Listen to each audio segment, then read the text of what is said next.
Chapter 575. Is this considered a duel 3? Schwer, didn't he say that he only wants your name?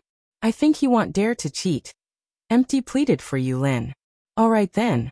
Lung Ruoxue sighed and answered reluctantly. Little girl, promise me. Yulin couldn't help saying anxiously when he saw Lung Ruoxue not responding for a long time. It's not impossible for me to agree with you, but I have to say the ugly things first. I'm just hanging up. You can't order me to do anything, nor can you use the rules of the headquarters to restrain me. In short, you can't order me around. Lung Ruoxue said without any emotion. No problem. You can do whatever you want as long as you agree to be listed, Yulin said with a smile. As long as you can agree to my condition. I will be an elder of the headquarters from now on. I will of course be a nominee, Lung Ruoxue said with certainty. What she implied was that she would not be an elder if she couldn't do it. Don't worry, I will definitely do it since I promised you.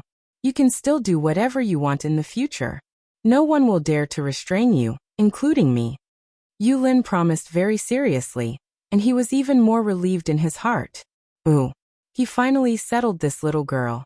It really wasn't easy. At this moment, he still didn't know that Lung Ruoxue agreed, because someone said good things for him. That's good. Lung Ruoxue nodded with satisfaction. Hee little girl, you have to keep this deed. This house is worth a lot of money. Yulin handed the deed back to Lung Ruoxue, and reminded her again. Yes, where is there a spacious and uninhabited place here? Lung Ruoxue took the deed, nodded slightly, and asked. Since she was already an elder of the headquarters, this house was considered legitimate. There's a mountain not far away. There shouldn't be anyone there. Little girl, what are you doing? Yulin asked curiously. You'll know when we get there. Bring us there now. Lung Ruoxue urged. Alas, little Harry couldn't wait any longer. Okay, follow me. Yulin took the initiative to lead the way. After walking for about half an hour, Lung Ruoxue and the others arrived at the foot of a mountain. Lung Ruoxue raised her beautiful eyes and sized up the mountain in front of her. Could this also be considered a mountain? It was really small. This mountain was about 10 meters tall, and the mountain was lush with greenery. All sorts of trees were planted, and some trees were even covered in red fruits, looking very tempting. Haha, little girl, this place isn't bad, right? This place also belongs to you, Yulin said proudly. This is also my territory, Lung Ruoxue asked gloomily. The environment here was very good. Her heart might ache if two hair repaired Yulin here, and destroyed the scenery here. Of course. That house belongs to you in a radius of 50 kilometers. Haha, be happy, Yulin said with a smile. Is there anywhere nearby that doesn't belong to me? Lung Ruoxue couldn't help asking. Yes, but it's a little far from here. Yulin frowned and said after some thought. He didn't know what this girl wanted to do, but why did he have a bad premonition? It's okay. Bring us there. Lung Ruoxue summoned the little peacock from the bracelet and said, Boss Master, should I bring you to the place we went last time? The little peacock suggested. It was referring to the place where they had grilled fish last time. There's no need. Just go to the place that this old man mentioned. 2 drops of cold sweat dripped down Lung Ruoxue's forehead. The place that the little peacock mentioned was very far from Carefree City. Yes, the little peacock answered.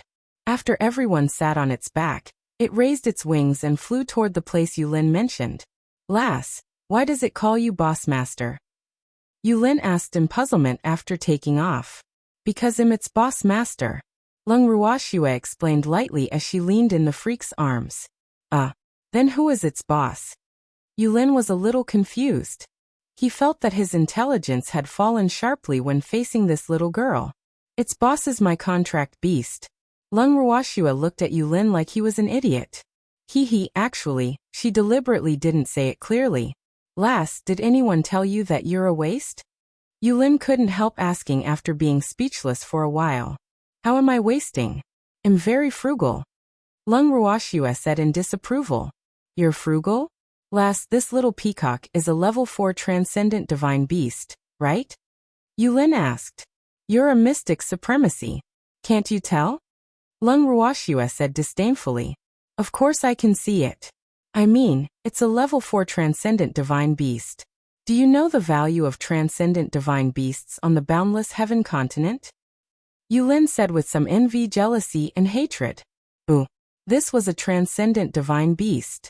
It was actually becoming this naughty girl's beast's underling. It was really degrading itself. He really couldn't understand why this transcendent divine beast would do this. At the same time, he was a little curious about the level of Lung Ruoxia's beast. It was actually able to make a level 4 transcendent divine beast willingly be an errand boy. One had to know that transcendent divine beasts above level 4 were very precious. He might be a mystic supremacy and the president of the Mystic Association headquarters, but his beast was only a level 5 transcendent divine beast. Ooh. That was only after he tried his best and finally contracted it. However, a level 4 transcendent divine beast was only an errand boy here. Alas! What a difference! Master, my condolences. Lan Ming comforted Lung Ruoxia before she could answer. Alas! He knew the strength of Little Snowy and the other beasts, so he really couldn't bear to see his master suffer a blow. Little Minger, what do you mean? Why should I be consoled? Yulin asked gloomily. Boo-hoo. Did even his disciple look down on him? We're here. Lung Ruoxia interrupted the conversation between the master and disciple, and looked up at the uninhabited valley that Yulin was talking about. This valley was very desolate, the temperature at the bottom of the valley was very low, and the entire valley was not very big. However, it was enough to compete with Yulin. Oh! Yulin looked up to confirm before jumping off the little peacock's back. Chapter 576. Is this considered a duel 4? You can begin. Lung Ruoxia moved the two hairy beasts out of the bracelet, and said to them, Thank you, Mississippi. Big Harry and Little Harry thanked Lung Ruoxia. Then they looked Yulin up and down with a naughty smile. Begin what? Yulin's handsome face was full of confusion, and at the same time he was a little nervous. Why were these two mini bears staring at him lustfully? Miss was talking to us. Little Harry explained very kindly. Oh, why do you call her Miss? Isn't she your master? Yulin asked in puzzlement. How many transcendent divine beasts did this girl have? Both of them were actually at level 4. No, Big Harry said with a naughty smile. Its pitch black and bright little eyes staring intently at Yulin. In fact, it was afraid that Yulin would run away. Oh, please don't look at me with perverted eyes, okay? I'm scared. Yulin suggested fearfully, unable to bear the two bears' gazes. Fuck, do you see our perverted eyes? Big Harry was even angrier when he heard Yulin's words. This annoying human said that others were bear-like yesterday, and today, he said that they were perverted. They were really bullying bears. If the bear didn't show its might, they would treat it as a panda. I saw it with both eyes. Don't keep staring at me. Oh, be shy. Yulin didn't want to be targeted by the beasts because the two little bears looked at him with unfriendly eyes. You're not a female bear. How can we be interested in you? Don't flatter yourself. Little Harry pouted disdainfully. Then why are you staring at me? Yulin said gloomily. Of course, he knew that he was not a female bear. The two bears didn't have to tell him this fact. Because we want to beat you up. Big Harry transformed back into its original form, and threw a huge bear paw at Yulin. Oh my god! Lass, your beast has gone crazy. Yulin hurriedly dodged Big Harry's attack, and shouted at Lung Ruoxia. Pa! At the same time, a crisp sound sounded in the spacious valley. You perverted bear, don't hit my butt. Immediately after, Yulin's scream sounded. Boo! He dodged Big Harry's attack, but he forgot to guard against the transmogrified bear. Fortunately, that bear was transmogrified, or his butt would definitely be shattered. I did. So what? Little Harry said shamelessly, its fluffy little face full of pride. You perverted bear. Yulin roared angrily. At the same time, he stared at Lung Ruoxia pitifully. These two bears were released by the naughty girl. Would this girl blame him if he injured these two bears? He was a little conflicted. He had spent a lot of effort to obtain Lung Ruoxia from the headquarters. He couldn't let her run away in anger because of these two bears. What should he do? He was in a dilemma. Forget it, he should bear with it. He didn't know how he had offended these two little fellows, but he absolutely couldn't ruin the friendship he had with the little girl that he had worked so hard to establish just because of the two bears. Don't look at me. Be careful of your butt. Lung Ruoxue reminded speechlessly. Alas! Little Harry was really evil. You released them. Boo-hoo. Yulin said aggrievedly and kept dodging two Harry's bare paw attacks. They want to duel with you, so I can only fulfill their wish. Lung Ruoxue said innocently. Is this considered a one-on-one? Yulin couldn't help asking. Boo. How can you bully me like this? It's not like I can't count. Moreover, he only knew today that the pincer attack of the two bears was called a one-on-one. Doesn't it count? Lung Ruoxue's beautiful face was full of doubts. Of course not. One-on-one is considered a one-on-one fight. Yulin was helpless. Ooh. How could this girl pretend to be stupid? It was too much. He had to dodge Lao Harry's attack while he was being willy-nilly. Not only that, he had to take care of everything from top to bottom. Moreover, he didn't dare to fight back because he was afraid that this little girl would be angry if he injured the two bears. Alas! It really wasn't easy for him. A mighty mystic supremacy was actually bullied so badly by others and bears. Ooh. Was there any justice in this world? They're one-on-one. They didn't attack you together. Lung Ruoxue observed carefully, and then said with certainty. Hee, little Harry only attacked after Big Harry attacked. This was a one-on-one, right? Can I attack then? Yulin was speechless and couldn't be bothered to quibble anymore. He asked bluntly, because he knew that he would definitely be angered to death by this girl if he continued talking. Moreover, he knew today that if the two beasts didn't attack together, it would be considered a one-on-one fight. Ooh. That was obviously a tag team battle. The mystic supremacy would also be exhausted to death if there were more beasts. I didn't say you can't attack. Big Harry and Little Harry want to fight you one-on-one. Wouldn't it be one-sided if you don't attack? That kind of battle won't be good either. Lung Ruoxue said aggrievedly. Her expression was very innocent. Damn it, why didn't you say so earlier? Yulin roared angrily. Then his aura suddenly changed, and he directly released his might as a mystic supremacy to sweep at the two hairy beasts. I thought you knew. So you've never been challenged. Lung Ruoxue said in realization. Yulin was so angry that he couldn't say anything. Ooh. This actually became his fault. Thinking of this, he couldn't help vent all his anger on the two bears, directly sending a dazzling stream of mystic energy at the two hairy beasts. The mystic power of a mystic supremacy was not to be underestimated. Big Harry jumped gently to the side. At the same time, an earth attribute curtain wall appeared in front of the two hairy beasts. When the two hairy beasts saw this, he directly returned to his original form, and added another curtain wall in front of the two beasts. Hee, little Yulin, your mystic energy isn't good. You can't even break through our defense. Big Harry provoked mischievously, and kept dancing around with a smug expression on his face. Haha. Lung Ruoxue, who was watching the commotion by the side, couldn't help laughing when she heard little Yulin. The freak naturally laughed without giving him face. Only Lan Ming was more reserved. He quietly turned his head and covered his mouth to laugh secretly. Chapter 577. The Main Beasts in Agony 1. Damn it, don't call me little Yulin. Don't go on the double defense if you dare. Yulin roared angrily. He was even angrier when he saw Lung Ruoxue, and the others laughing so happily. Ooh. It was really embarrassing to be called little Yulin by the two bears. Moreover, were these two bears older than him? Why did they call him little Yulin? Not only that, they actually used the double defense to provoke him. It was really unbearable. You're small. Look at your small body. It's not even as thick as one of our legs.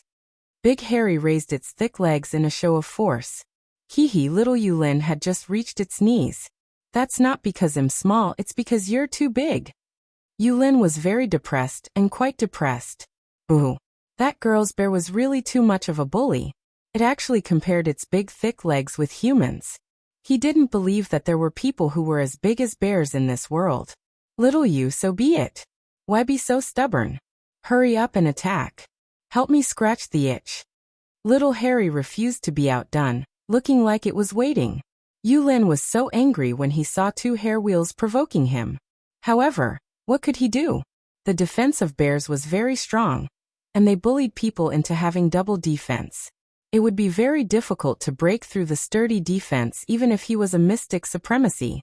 At this point, he summoned his beasts to help him. Little Yulin, you're a mystic supremacy. You actually used beasts in battle with us. How embarrassing.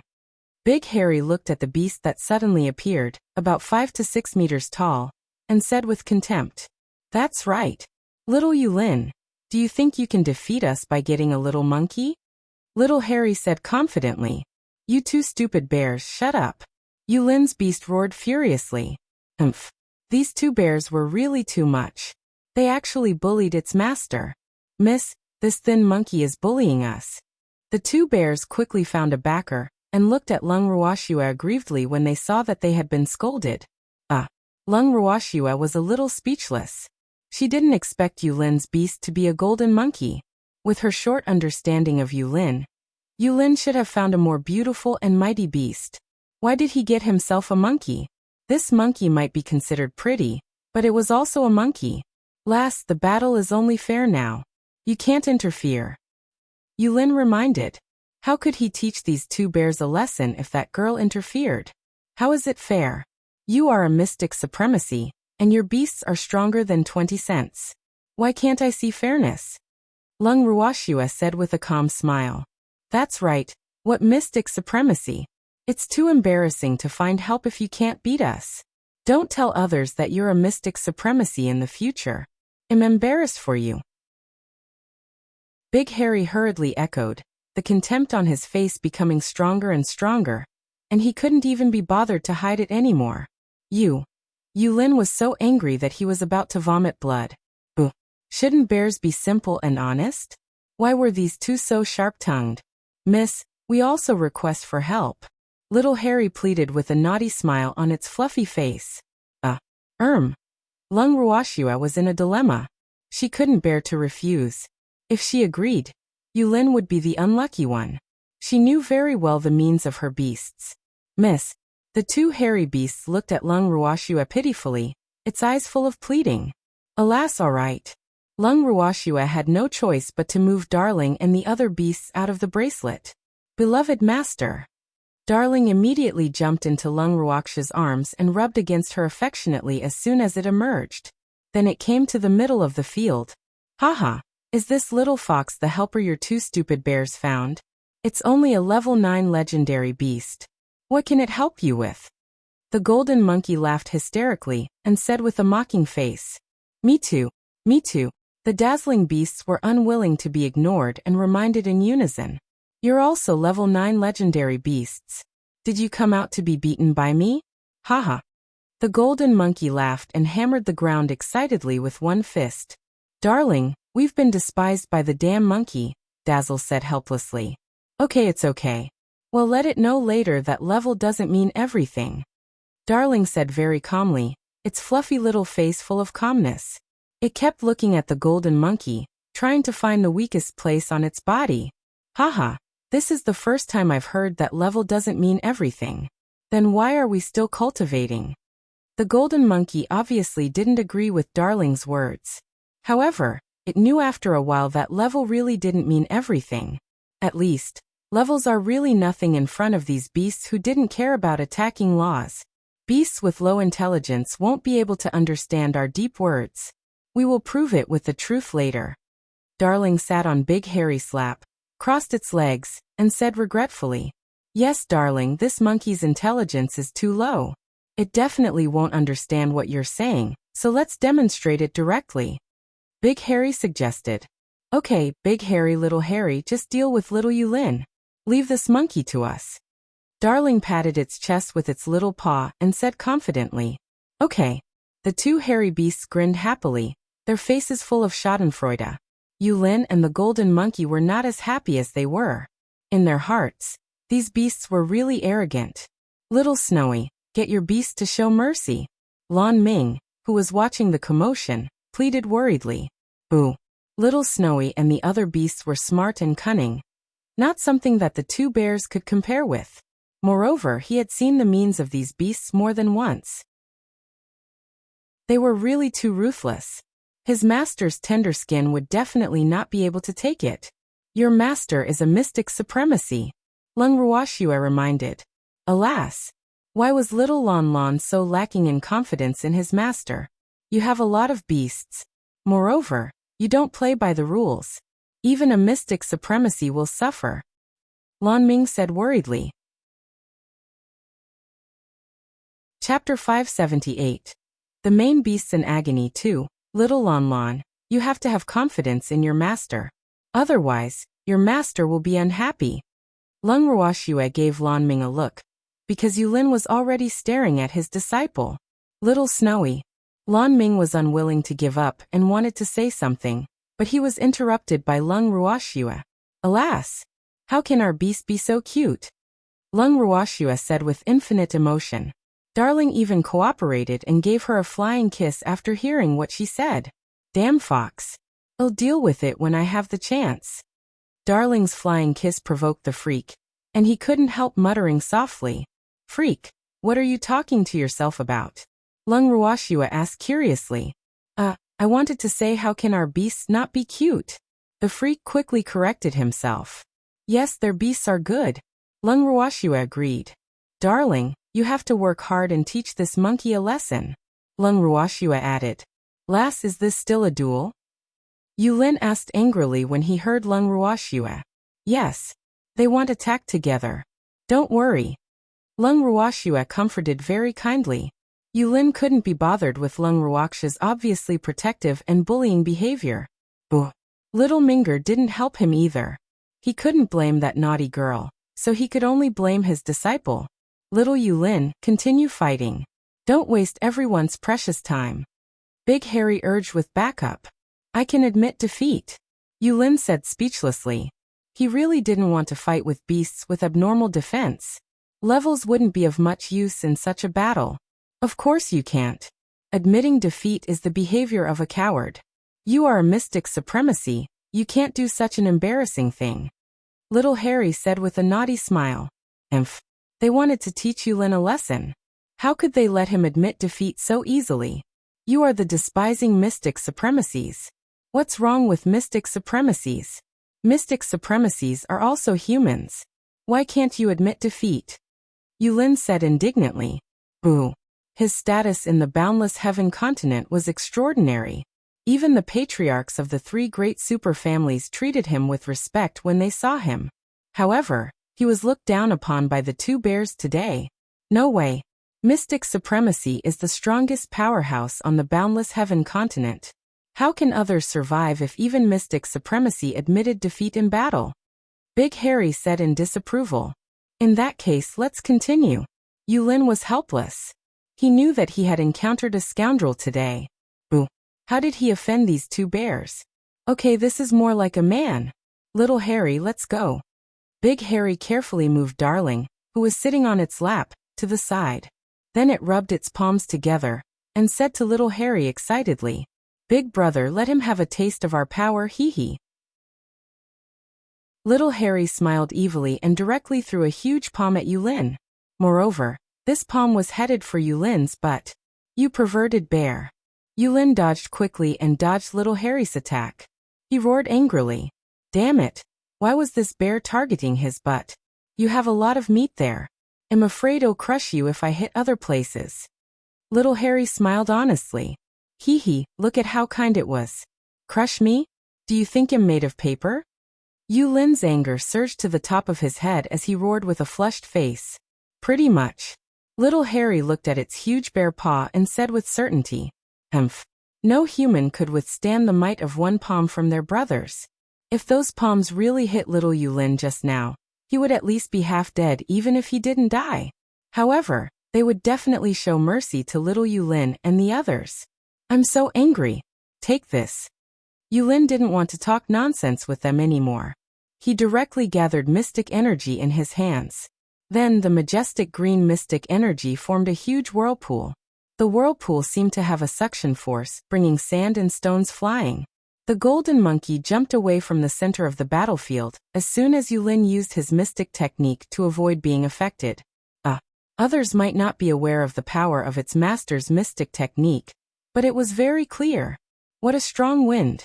Darling and the other beasts hurriedly jumped into Lung Ruoxia's arms to seek protection lest they were sucked away by the strange wind. Is this a wind attribute heaven-grade mystic technique? Lung Ruoxia asked Lan Ming as she hugged the beasts in her arms tightly. Yes, this is one of Master's unique skills. It's called Rising Wind and Cloud. It's a very powerful offensive heaven-grade mystic technique. Lan Ming explained. Alas, it seemed like Master was really angry. He actually even used his unique skill. He didn't know if those two bears could withstand it.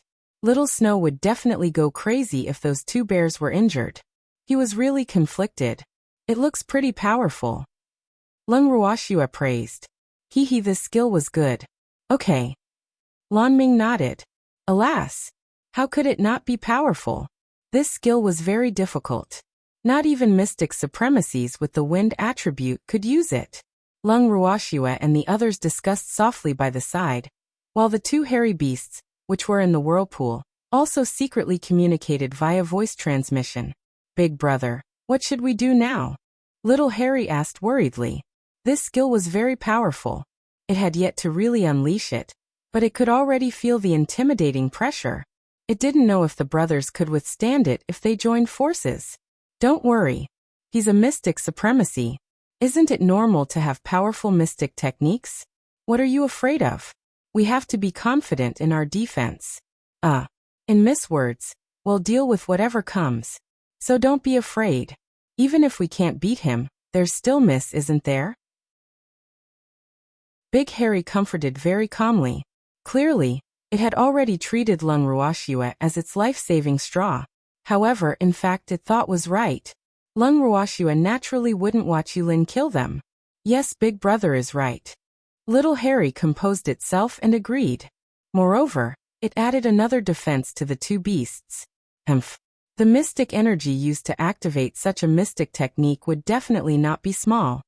Therefore, it guessed that it was impossible for Yulin to release such a mystic technique twice in a row. Therefore, as long as they could withstand Yulin's wave of attacks, it would be their turn to beat Yulin up next. Chapter 579. The main beasts in Agony 3. While the two hairy beasts were communicating, Yulin's mystic technique had already been brewed. Moreover, it swept towards the two hairy beasts with a strong hurricane. Lung Ruoxia, the other two, and the other beasts couldn't help but gasp as they watched this exciting scene. Their gazes followed the tornado to where the two hairy beasts were. Little Harry, we have to defend. Big Harry roared and connected several more layers of defense. Seeing this, Little Harry hurriedly added a few more layers of defense. Now both it and Big Harry were like an iron wall in front of them. Whether they could defend or not was also a huge test for them. In an instant, the tornado had already collided with the huge earthen yellow curtain wall. The curtain wall didn't budge at all after the first collision. There was still no gap in the curtain wall after the second collision. After 3 collisions, a small gap that couldn't be seen by the inner eye appeared on the curtain wall. On the 4th time, the curtain wall shattered when the tornado collided with the earthen yellow curtain wall. At the same time, the mystic energy in the hurricane was exhausted, and the entire valley temporarily returned to calm. Yulin sat on the ground while panting. He glared at the two bears, which were also very tired but refused to be outdone, and glared back at Yulin. They actually tied with little Yulin because neither of them could do anything to the other with mystic techniques. Moreover, the stamina and mystic energy of both sides were very consumed, so they temporarily didn't have the strength to launch any more attacks. How did I offend you? Yulin sighed and asked in puzzlement. Alas, the defense of these two bears was really abnormal. The mystic technique he used just now was difficult for even a mystic supremacy to defend against, but they actually defended themselves. They were very powerful even though they were working together. You scolded me yesterday, Big Harry explained while panting heavily. Then it lay on its back on all fours. What does this have to do with you? Could it be that you know Elder Wang and are here to avenge him? Yulin said doubtfully. Who do you think Elder Wang is? Would we vent our anger for him? You can scold anyone if you want to. Why must you bring us along? Did we bears offend you? Umph. I'm very displeased. Little Harry roared like a gangster. Just because of this? Yulin felt that this battle was really unjust. He just unintentionally said bear form. How did he really attract 2 bears for himself? Yes, little Yulin, don't be anxious. We'll rest for a while and beat you up properly. Big Harry pouted. Didn't we draw? Why do you still have to beat me up? Yulin said with a long face, depressed. He didn't have any strength left now, so how could he be a match for the 2 bears? Thinking of this, his gaze couldn't help turning to Lung Ruoxue, hoping that she could help him plead. Unfortunately, Lung Ruoxue turned her head to the other side, completely ignoring the anticipation in his eyes. Just as Yulin was complaining in his heart that Lung Ruoxue was disloyal, a shrill scream reverberated through the entire valley. Immediately, everyone's gazes were attracted by the voice. Tao Tao. Yulin's eyes widened in disbelief as he looked at the golden monkey that was being chased around by the little beasts. His jaw almost dropped from shock. Why did Tao Tao look so miserable now? More than half of her originally beautiful golden fur had fallen, and her body was bloody. What was going on? Could it be that the little beasts did it? Yulin really couldn't believe this terrifying fact because he was very confident in Tao Tao's strength. None of the little beasts were transcendent divine beasts, but everything in front of him forced him to believe that Tao Tao was really bullied very badly. Master, save me. Boo-hoo. The golden monkey Tao Tao had nowhere to hide and couldn't help crying for help from its master. Boo. These little beasts were really too terrifying. It regretted provoking them. Moreover, it wanted to take back its words. Level really didn't mean everything. Your master can't even protect himself now, so how can he care about you? You better be good, and let us have the taste of beating up a transcendent divine beast. Hee. Darling said with a naughty smile, its fluffy face full of anticipation. No. How can you hit a female beast? Boo-hoo, Tao Tao wailed. It had always thought that male and female were equal, but it had to show weakness now. Are you a female? Ling asked curiously. Yes. I'm a female, so you can't bully a female beast. Tao Tao said pitifully. Its greatest wish now was that these beasts knew what it meant to be protective of the fairer sex. Otherwise, it would be miserable. So what if you are a female? In our hearts, all other female beasts can be beaten up except for the female beasts of Master and Master. Darling said without any pity for the fairer sex. Why didn't you say you were a female when you were humiliating us just now? There's no way you can pretend to be pitiful now. You're too evil. Tao Tao said with tears streaming down its face. Boo. It accidentally got another scratch on its body, and it couldn't help but cry out again from the pain. Why were these beasts so fast? It couldn't understand. This shouldn't be the case. It wouldn't have the slightest power to retaliate like this, because it was only focused on dodging. Moreover, it could dodge to the left, and it would be hit from the back. Tao Tao. Yulin stood up from the ground with some effort, seeing his beast's miserable appearance. At the same time he stood up, the 2 hairy beasts also stood up. They had just secretly eaten Miss Pill and their stamina had almost recovered, so dealing with little Yulin would be easy. Master, save me. Tao Tao cried loudly. In just a while, several more wounds appeared on its body. Little Yulin. We are your opponents, little Harry said with a smile, its expression very pure. I don't want to fight you now, Yulin said helplessly. At the same time, he was about to put the pitiful Tao Tao into the spirit beast space when a huge claw swung over and happened to slap his butt. Chapter 580. The main beasts in agony for Aha. A scream as miserable as Tao Tao's sounded from Yulin's mouth. The power of that voice was even greater than Tao Tao's. I missed. I'm sorry. Little Harry smiled foolishly with an awkward expression on its face. However, it was very smug in its heart. It finally hit Xiaoyu's butt. It was quite bouncy. Lass, your beasts are too perverted. Yulin shouted. That hit just now hurt so much that he jumped up and down. It really hurt. Boo. Little Yulin, we've said it before. Why is your memory so bad if you aren't Miss Beast? Big Harry complained while slapping Yulin. Ouch! Yulin used all his strength and finally dodged Big Harry's bare paw. However, he suffered another blow to his butt. Hee, I missed again. Little Harry smiled and said shyly. It felt really good. Little Harry praised in its heart. Ouch! Yulin screamed again because Big Harry slapped his butt again just as he was screaming in pain. This slap directly slapped him to the ground, and his butt was burning with pain. He didn't even have the strength to stand up, nor did he have the strength to complain about the two gangster bears. It's really not easy. I finally hit it. Big Harry looked at its huge bare paw and said sadly, Ooh, it hit less than Little Harry.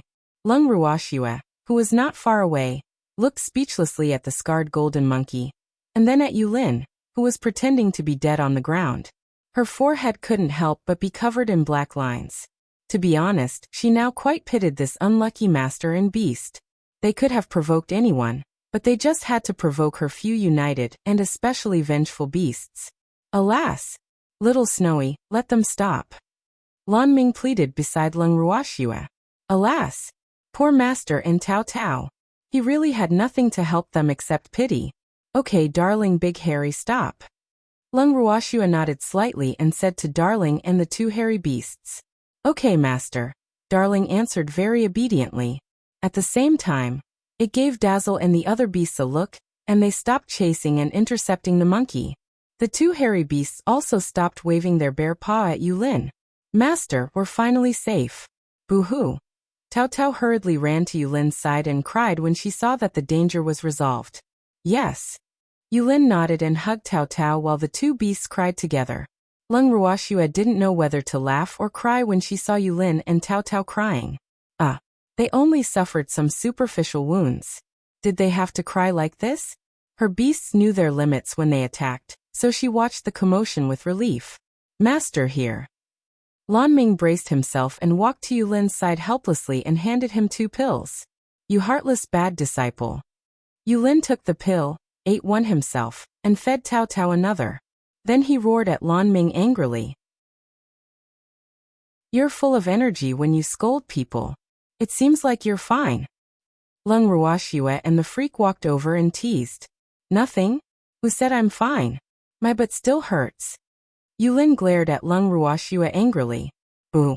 It was all her hooligan beast's fault. Is that so? Big Harry, Little Harry, you spanked him. He's still in pain. You have to be responsible for treating him. Lung Ruashua ordered 2 hairy beasts directly. Yes, Mississippi. We will definitely be responsible. Big Harry promised, his fluffy face revealing a rather wretched smile. Little Jade Lin, don't be scared. We won't leave you alone. After speaking, Little Harry directly carried Yulin on its body like it was carrying a sack. A huge bear palm happened to support Yulin's butt, causing great mental pressure on Yulin. You perverted bear, put me down quickly, Yulin roared, wanting to cry but had no tears. Ooh. What did this bear want? Did it want to take advantage of him? Little Yulin, doesn't your butt hurt? I just wanted to carry you away out of goodwill. How can you shout at me? I'm too sad. Little Harry said aggrievedly, its black and bright eyes flashing with tears. Damn it, this isn't hugging, it's carrying. Yulin was carried on Little Harry's shoulder with his head facing down, so all the blood in his body rushed to his head, making him dizzy. Oh, then this should be considered as hugging. Little Harry corrected itself. After hearing Yulin's words, it immediately hugged Yulin like a princess and placed a bare paw on Yulin's but righteously. Yulin was speechless. He realized that he was indeed not on the same channel as this hooligan bear because they could not communicate at all. He simply shut his mouth at this point. Haha. Lung Ruashua and the freak laughed rudely when they saw Yulin's expression. Tao Tao and Lan Ming didn't dare to laugh at all. They suppressed their laughter, their faces flushed red, and looked at Yulin with pity in their eyes. Miss, should we go back? Little Harry couldn't help asking with Yulin in its arms. Okay, let's go back. Lung Ruashua sat directly on the little peacock's back after speaking, and the others and beasts sat up one after another. Little Harry, I can't carry you in your original form. The little peacock looked at Yulin, who was in little Harry's arms, and smiled gently. It's okay. You can fly, and I can walk. Little Harry frowned in distress as it pondered. Then it looked at little Yulin in its arms. Alas! It was a little reluctant to put it down. It made up its mind after a while. You hooligan bear, put me down quickly, Yulin shouted, unwilling to give up. Unfortunately, his words were ignored by little Harry. Miss, go back first. I'll go with little Harry. Big Harry scratched its big head and said foolishly. Okay then. Little Peacock, let's go. Lung Ruoxua ordered after some thought. Yes, boss master. The little peacock ignored Yulin's pleading gaze and left directly after hearing Lung Ruoxua's words. Yulin's cry for help sounded from behind them. Chapter 581, Moon-Gazing City 1. Don't leave me behind. Ooh, Little Snowy, will my master be okay? Lan Ming, who was sitting on the little peacock's back in the sky, said worriedly. No, what can happen to him as a man? The two hairy beasts are also male. Don't worry. Lung Ruoxua comforted, very unsympathetic. Lan Ming was worried when he heard Lung Ruoxua's words. Who said that nothing would happen to men? It would be more pitiful if something happened to men. Little Lan, don't let your imagination run wild. Little Harry isn't interested in men. Darling, who was lying in Lung Ruoxua's arms, said understandingly. I'm not letting my imagination run wild. Lan Ming quickly denied it, thinking, why are little Snowy's beasts so shrewd? Little Lan, your thoughts are written all over your face. My beasts can tell. Don't quibble. Lung Ruoxua exposed Lan Ming. 2 drops of cold sweat dripped down Lan Ming's forehead. He couldn't help thinking. Was his performance that obvious? Alas! I'm also quite worried about Master. Tao Tao, who was hiding in Lan Ming's arms, also said carefully. Damn monkey, you should worry about yourself. You don't have to worry about that man. Darling said angrily. Why don't you know how to be protective of the fairer sex at all? Boo-hoo.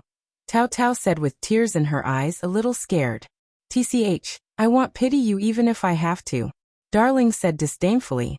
It was a stingy and vengeful fox. It had yet to forget the humiliation this damn monkey had given them, so the feud between them was set. It would not change because of gender. Boo-hoo. Tao Tao cried softly in Lan Ming's arms after hearing what Darling said. The atmosphere instantly fell silent. Master, we're here. The little peacock suddenly said after a while and descended at the entrance of the carefree hall. Okay. After Lung Ruoxua and the others and the beast jumped off the little peacock's back, the little peacock also transformed and followed them into the inn. Lung Ruoxua and the others went directly to the living room after returning to the inn. Miss, where did you go? Zheng En, who was in the living room, asked hurriedly when he saw Lung Ruoxua and the others. I went out to look at houses with Yulin. Lung Ruoxua said softly. She couldn't help thinking, I wonder how Yulin is doing now. Why are we looking at houses? Aren't we leaving tomorrow? Zheng En asked in puzzlement. Haha, is that old boy Yulin going to give you a house? The little old man sitting beside Zheng En said with a smile. Hee, that old thing Yulin was pretty fast. Unfortunately, his wishful thinking was destined to be ineffective. This girl couldn't be manipulated at will. Yes, he also wants me to be an elder of the Mystic Association headquarters. I only need to be in name and receive the same treatment as the other elders every month. Moreover, I don't have to do anything. Lung Ruoxua said indifferently, her expression unreadable. Miss, there's actually such a good thing. Zheng En said in disbelief. At the same time he was puzzled. What did Yulin want? Yes. Lung Ruoxua nodded slightly. Lass, did Yulin come to the Mystic Association? The little old man looked at the scared golden monkey in Lan Ming's arms and asked curiously. Why was this monkey together with the kid from the Lan family? Wasn't this Yulin that old man's favorite? No, we're back. Little Harry's loud voice sounded in the living room just as the little old man finished speaking. The little old man looked at Yulin, who was carried in by little Harry, and was stunned. His face was full of question marks. What was going on? Moreover, this hugging posture was too. Hee hee, little Harry, you're back pretty quickly. Darling jumped in front of little Harry. Okay. Little Harry nodded honestly. Then it specially found a spacious place to stand, but Yulin was still unwilling to put him down. Little Harry, aren't you tired hugging him? The little old man, who had returned to his senses, looked at the depressed Yulin and couldn't help asking. Well, he still didn't understand what was going on. No, he's very light, little Harry said and looked at the little old man cautiously, as if the little old man wanted to snatch him away. Oh, then continue carrying him. 2 drops of cold sweat couldn't help dripping down the little old man's forehead. How was little Harry's expression like that? Miss, what happened? Zheng'an couldn't help asking softly when he saw the extremely strange scene. Hee hee, Zheng'an, I'll tell you. Darling ran in front of Zheng'an again, and said as if it was presenting a treasure. Then it recounted the incident to Zheng'an, and the little old man who didn't know the truth. After hearing Darling's words, Zheng'an and the little old man looked at Yulin with incomparable pity, not knowing what to say. Alas, the mighty president of the Mystic Association headquarters. How did they encounter such an unlucky thing? Why are you looking at me like that? Yulin, who was already depressed, couldn't help shouting furiously when he saw Zheng'an and the little old man's gazes. Nothing. I just want to ask you if your butt still hurts. I have pills here, the little old man said with a chuckle. His expression was indescribably happy. Hee hee, seeing Yulin like this, the depression he suffered from Wugong lessened significantly. Thank you, it doesn't hurt anymore, Yulin said dejectedly. Ooh. His butt actually didn't hurt anymore, but the bear's palm was on his butt, making him feel very stressed. Miss, he said it doesn't hurt anymore. We cured him, little Harry said excitedly, its smile hanging on its fluffy face. Okay, brew your relationship. I'll go back to my room to rest for a while. Lung Ruoxua nodded with a smile, and said to everyone present. After speaking, she stored the beasts in the bracelet, and left the living room with the freak. Lung Ruoxua returned to her room, and brought the freak directly into the bracelet. Swear you're back.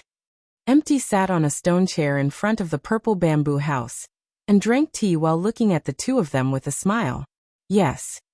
Lung Ruoxua nodded and pulled the freak to a seat.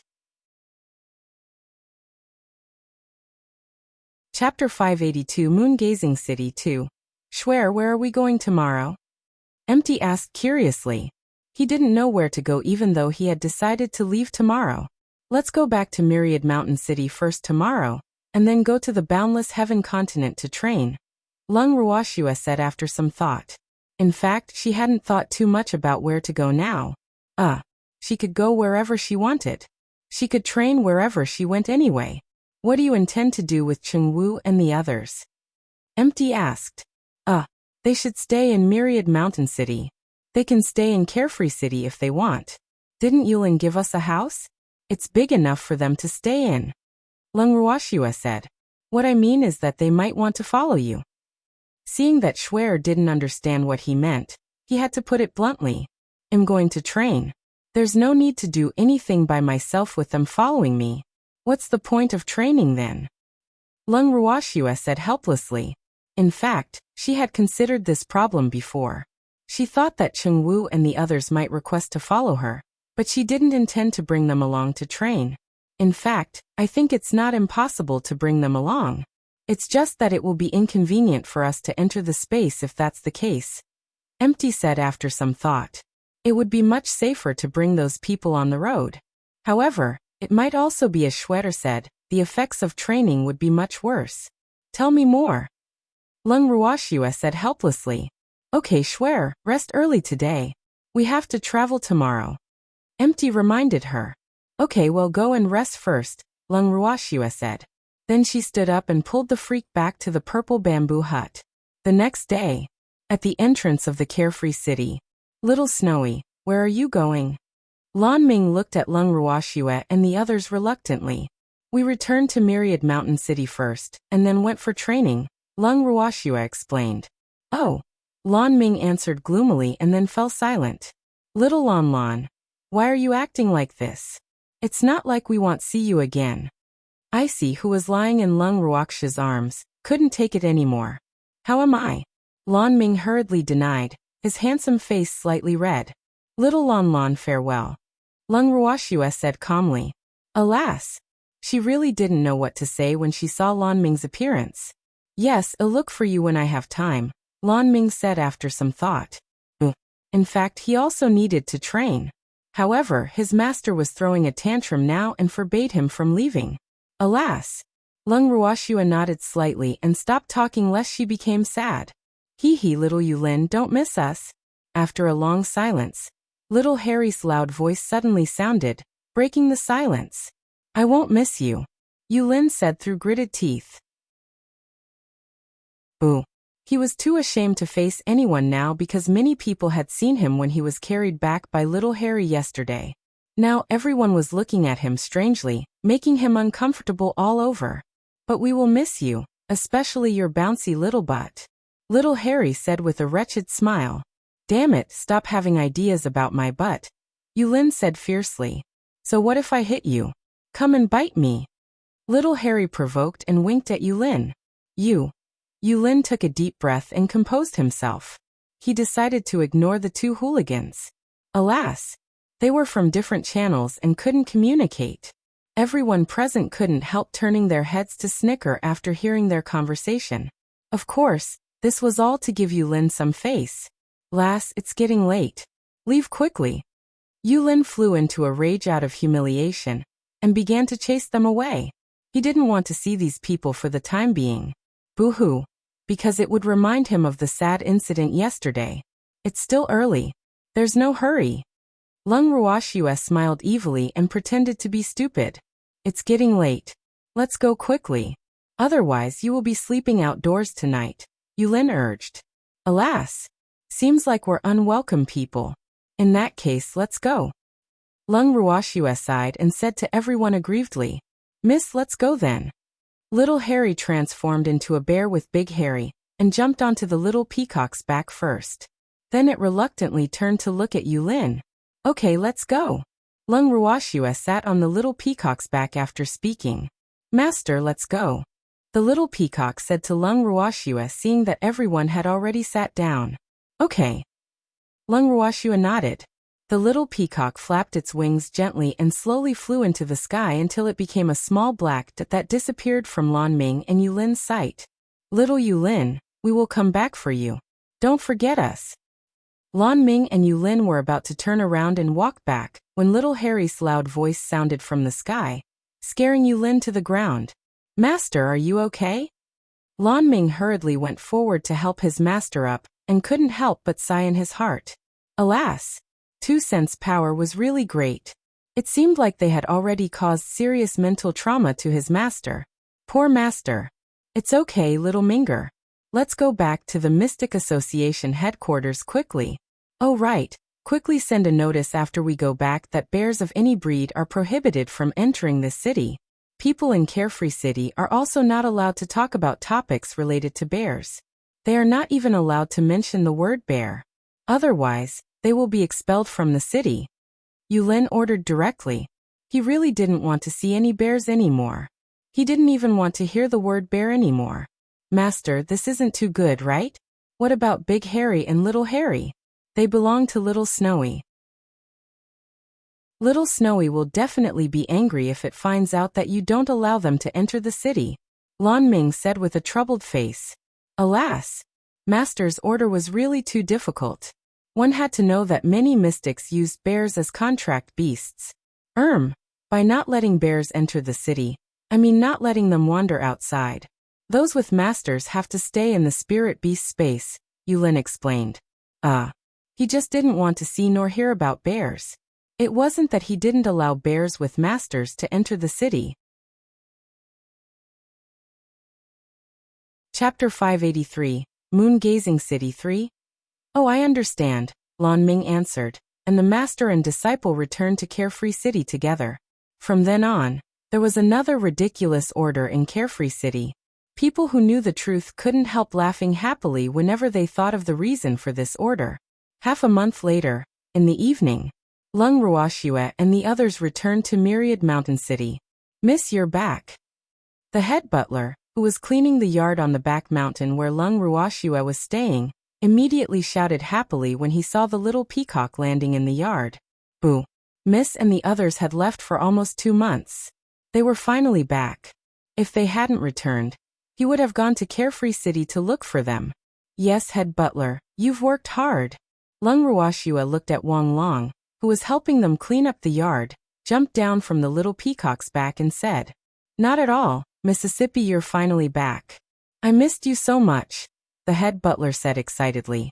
Tears welled up in his eyes and he was about to cry. "Wang Long, I just realized today that you are so sentimental." Cheng Wu, who was still sitting on the little peacock's back, couldn't help teasing when he saw the butler's appearance. The head butler blushed at Cheng Wu's words. He stammered for a long time but couldn't say a complete sentence, so he could only glare fiercely at Cheng Wu and the others. Boo! In fact, he was jealous of them. Why could they follow Miss while he had to stay behind to look after the family? It was really too unfair. All right, stop teasing him. Everyone, rest early today. I have something to tell you tomorrow. Lung Ruoxue very kindly helped Wang Long out of the predicament and told everyone.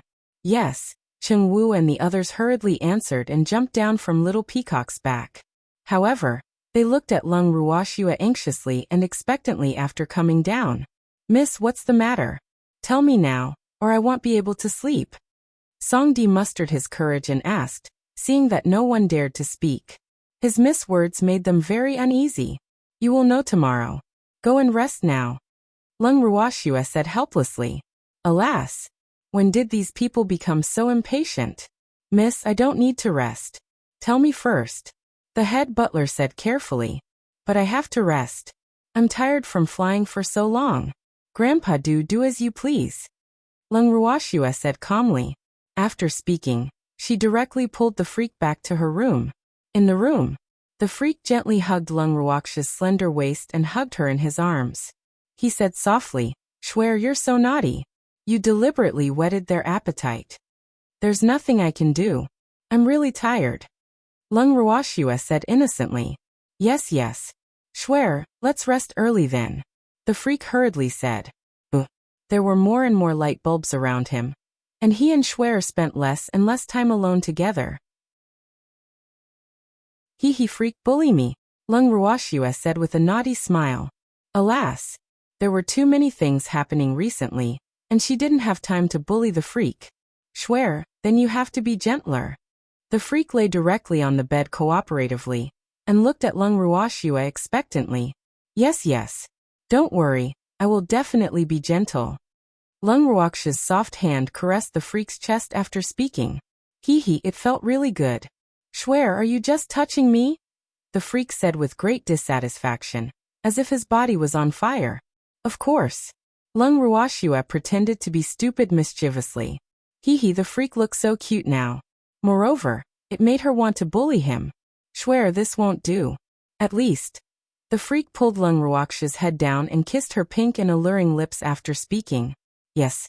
Freak, I'm about to suffocate," Lung Ruoxue whispered after kissing for a long time. "It's okay. I'm here. I'll give you artificial respiration." The freak carefully tasted the sweetness in Schwen's mouth as he said, "Oh, it's delicious." He hadn't eaten for a long time. He wanted to eat to his full today. "Freak, I'm angry." Lung Ruoxue gently pushed away the freak, hugging her after a while, her beautiful face full of dissatisfaction. Then what do you want?" The freak's little heart kept thumping, and his bright black eyes were full of puzzlement. "I want to take the initiative," Lung Ruoxue said domineeringly. Then she pounced on the freak and kissed him fiercely on the lips. "Schwer, I like you taking the initiative," the freak said with great satisfaction. Then he deepened the kiss and took the initiative to open his mouth to welcome Schwer's fragrant tongue visit. Their lips and tongues intertwined, mutually helping each other. After a long while, the two reluctantly ended this sweet long kiss and hugged each other tightly to sleep. The next morning, Cheng Wu and the others were already waiting for Lung Ruoxue and the freak in the hall when they left the room. Moreover, everyone had 2 dark circles on their faces, obviously not sleeping well. It's only been 1 night. Why are there so many pandas?" Lung Ruoxue couldn't help teasing as she looked at everyone. I didn't sleep well yesterday, Chengwu said shyly. They all had insomnia last night. Alas. Oh, why don't you go to bed now? Lung Ruoxue suggested very kindly. No need. We're not sleepy. Miss, tell us quickly if you have anything. Chengwu said anxiously. There's no hurry. How can I bear to say it seeing your haggard appearance? Alas. Lung Ruoxue sighed heavily. Miss, we are all men. It's okay if we don't sleep for a night. Tell us quickly if you have anything to say. Otherwise, we will continue to suffer from insomnia. Song Di said anxiously. All right then. Lung Ruoxue looked at everyone in the hall with her beautiful eyes and then said indifferently. I intend to leave Myriad Mountain City. What? Miss, you're leaving? The head butler stood up excitedly and said in disbelief. Miss said that she wouldn't stay in Myriad Mountain City for long in the past, but he didn't expect her to leave so soon. Boo! What would happen to them if Miss left? Chapter 584, Moon-Gazing City 4. Miss, you don't want us anymore? Chengwu looked at Lung Ruoxue pitifully like a puppy that was about to be abandoned. Miss, how can you abandon us? Song Di complained with tears in his eyes as he looked at Lung Ruoxue resentfully. Miss, we are all your people. You can't abandon us. The second butler also cried, his miserable appearance as if Lung Ruoxue was a heartless man who abandoned him after he started. Lung Ruoxue was at a loss for words as she looked at the crying men in front of her. Alas! Did they have to make it sound so ambiguous? People who didn't know better would think that she really did something wrong to them. Alas! Don't be like this. You're not children anymore. Weren't you living well without me? Moreover, Myriad Mountain City is in your control now. It won't be like before. You will live well in the future, Lung Ruoxue said with a sigh. That's different. No one cared about us in the past, but we're used to listening to your orders now. If you leave, I, Song Di, will be the first to be unconvinced no matter who becomes the boss in Myriad Mountain City. Song Di said resolutely. He would not submit to anyone except for Mississippi. Me too. Chengwu echoed. I'm not convinced either, the head butler said. We're all unwilling to accept this. Everyone roared in unison. Don't be like this. I told you long ago that Myriad Mountain City has nothing to do with me. Have you forgotten? Lung Ruoxue reminded them. She had said that she would not interfere when they destroyed the 5 major factions, even though the head butler and Chengwu had always wanted to be lazy. Boo! Miss, you can't abandon us. We won't be able to live without you. The head butler cried. Is it that serious? Lung Ruoxue was very speechless. Alas! Did it have to be so exaggerated? Yes, the head butler said hurriedly. Absolutely. Chengwu agreed very much.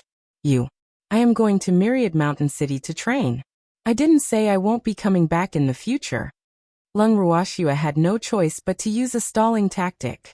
She was not sure if she would return in the future, but looking at the current situation, she had to say this.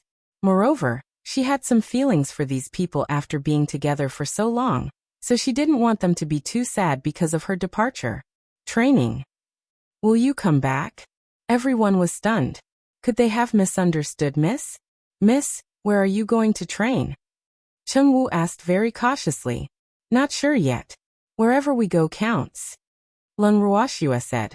The boundless heaven continent was very big, and there were many places suitable for training. However, they would probably choose a relatively small and dangerous place. After all, the strength of her elder brother and the others were not very high. Miss, then let me accompany you. Chengwu said schemingly. If he followed Miss wouldn't be able to shake him off. Miss, I'll go with you too. Song Di said quickly, also reacting. I want to go too. Everyone quickly said. They were not stupid and knew that it was safer to follow Lung Ruoxue. Otherwise, they might be abandoned again. The place we're going isn't suitable for you, Lung Ruoxue said weakly. They were going to train. What was the point of bringing such a group of mystic sovereigns? Miss, we also need experience. Chengwu said shamelessly. The place we're going won't be very dangerous. What can you gain from training? Lung Ruoxue couldn't help asking. Alas! They might have stayed for a few more days if Myriad Mountain City was still the chaotic Myriad Mountain City from before. However, no one dared to challenge them in Myriad Mountain City now, so there was no need to stay here. Miss, I really need your guidance, the head butler said sincerely. Boo. Miss didn't bring him along when she went to Carefree City last time. He should be included in this experience. You're already an adult and don't need my guidance anymore. 2 drops of cold sweat dripped down Lung Ruoxue's forehead as she thought. Can't you not be like this? Alas! Miss, can't we go and give you a beating if you go for training? We won't attack easily even if you encounter danger, unless you ask us to attack. Is that okay? Cheng Wu said as he racked his brains. No. You are all mystic sovereigns. How can I let you do odd jobs? Fengde and the others are enough, Lung Ruoxue said with firm will. She would not bring them along. Just as Empty said, it would be a little inconvenient for them to enter the space if she brought them along. In addition, Myriad Mountain City needed them more. Since Miss is determined, we want Force Mississippi. We will guard Myriad Mountain City for Mississippi. Miss has to return early. The head butler suddenly became understanding. Cheng Wu and the others glared at him angrily, as if he had said something he shouldn't have said as soon as he finished speaking.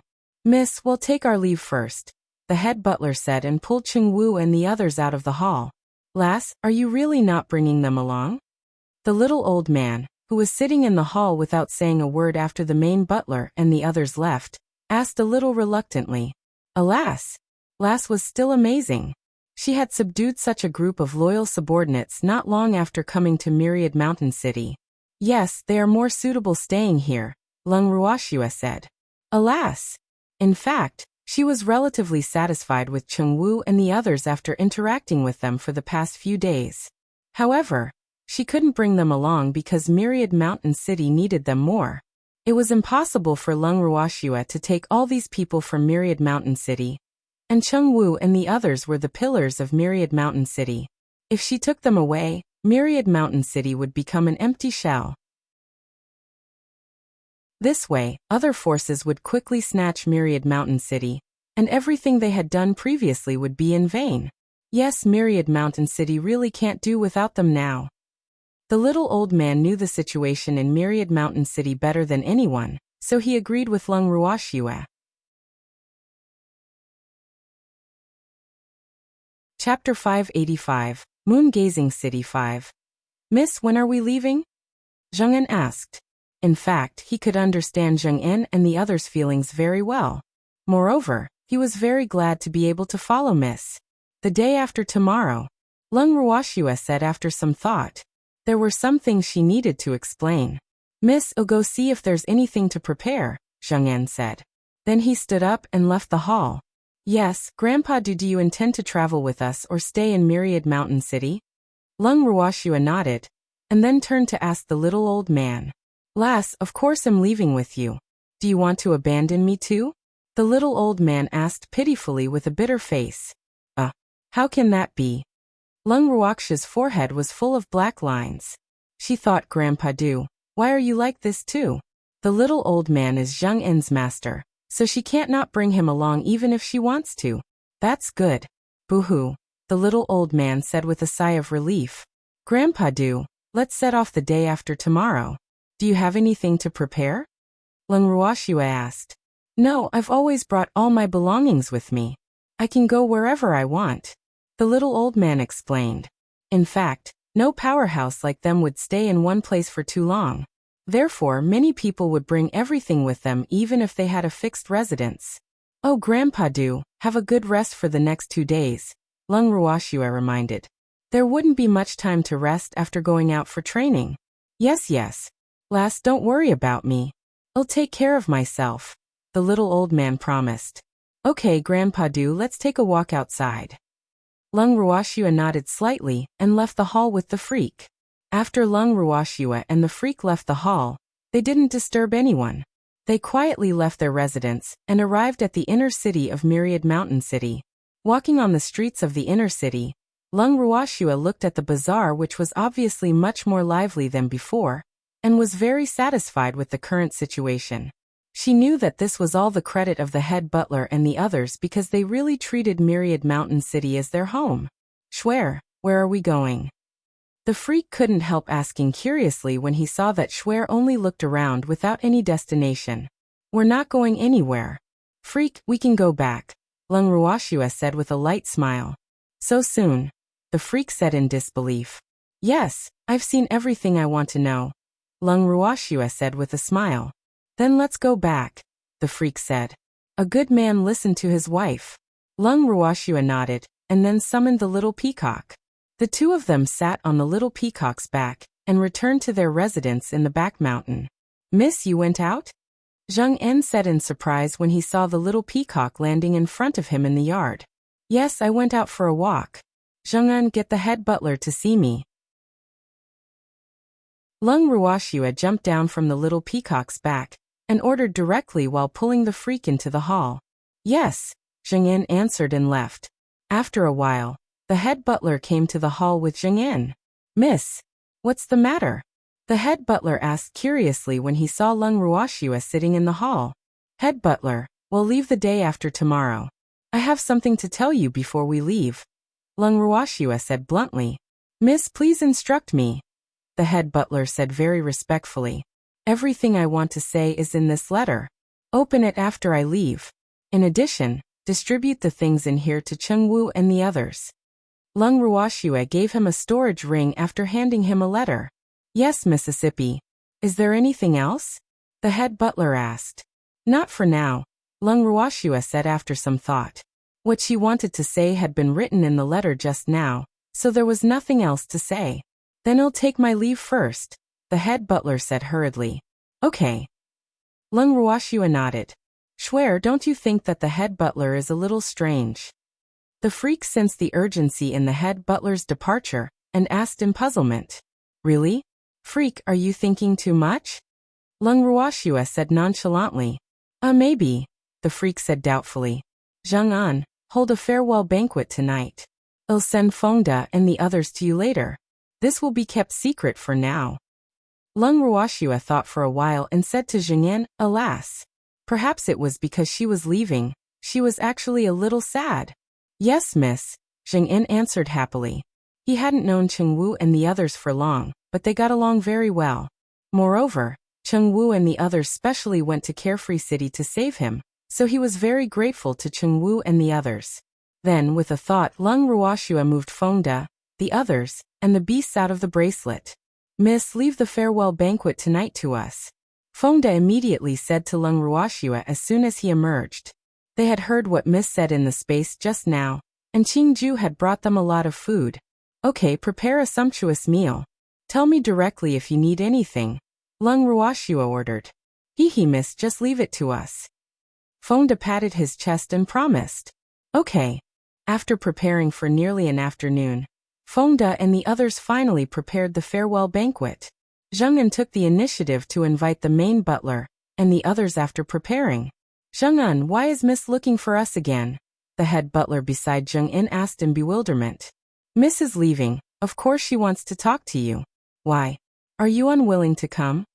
Zheng En teased with a naughty smile. That's not what I mean. I'm just curious what's the matter, miss?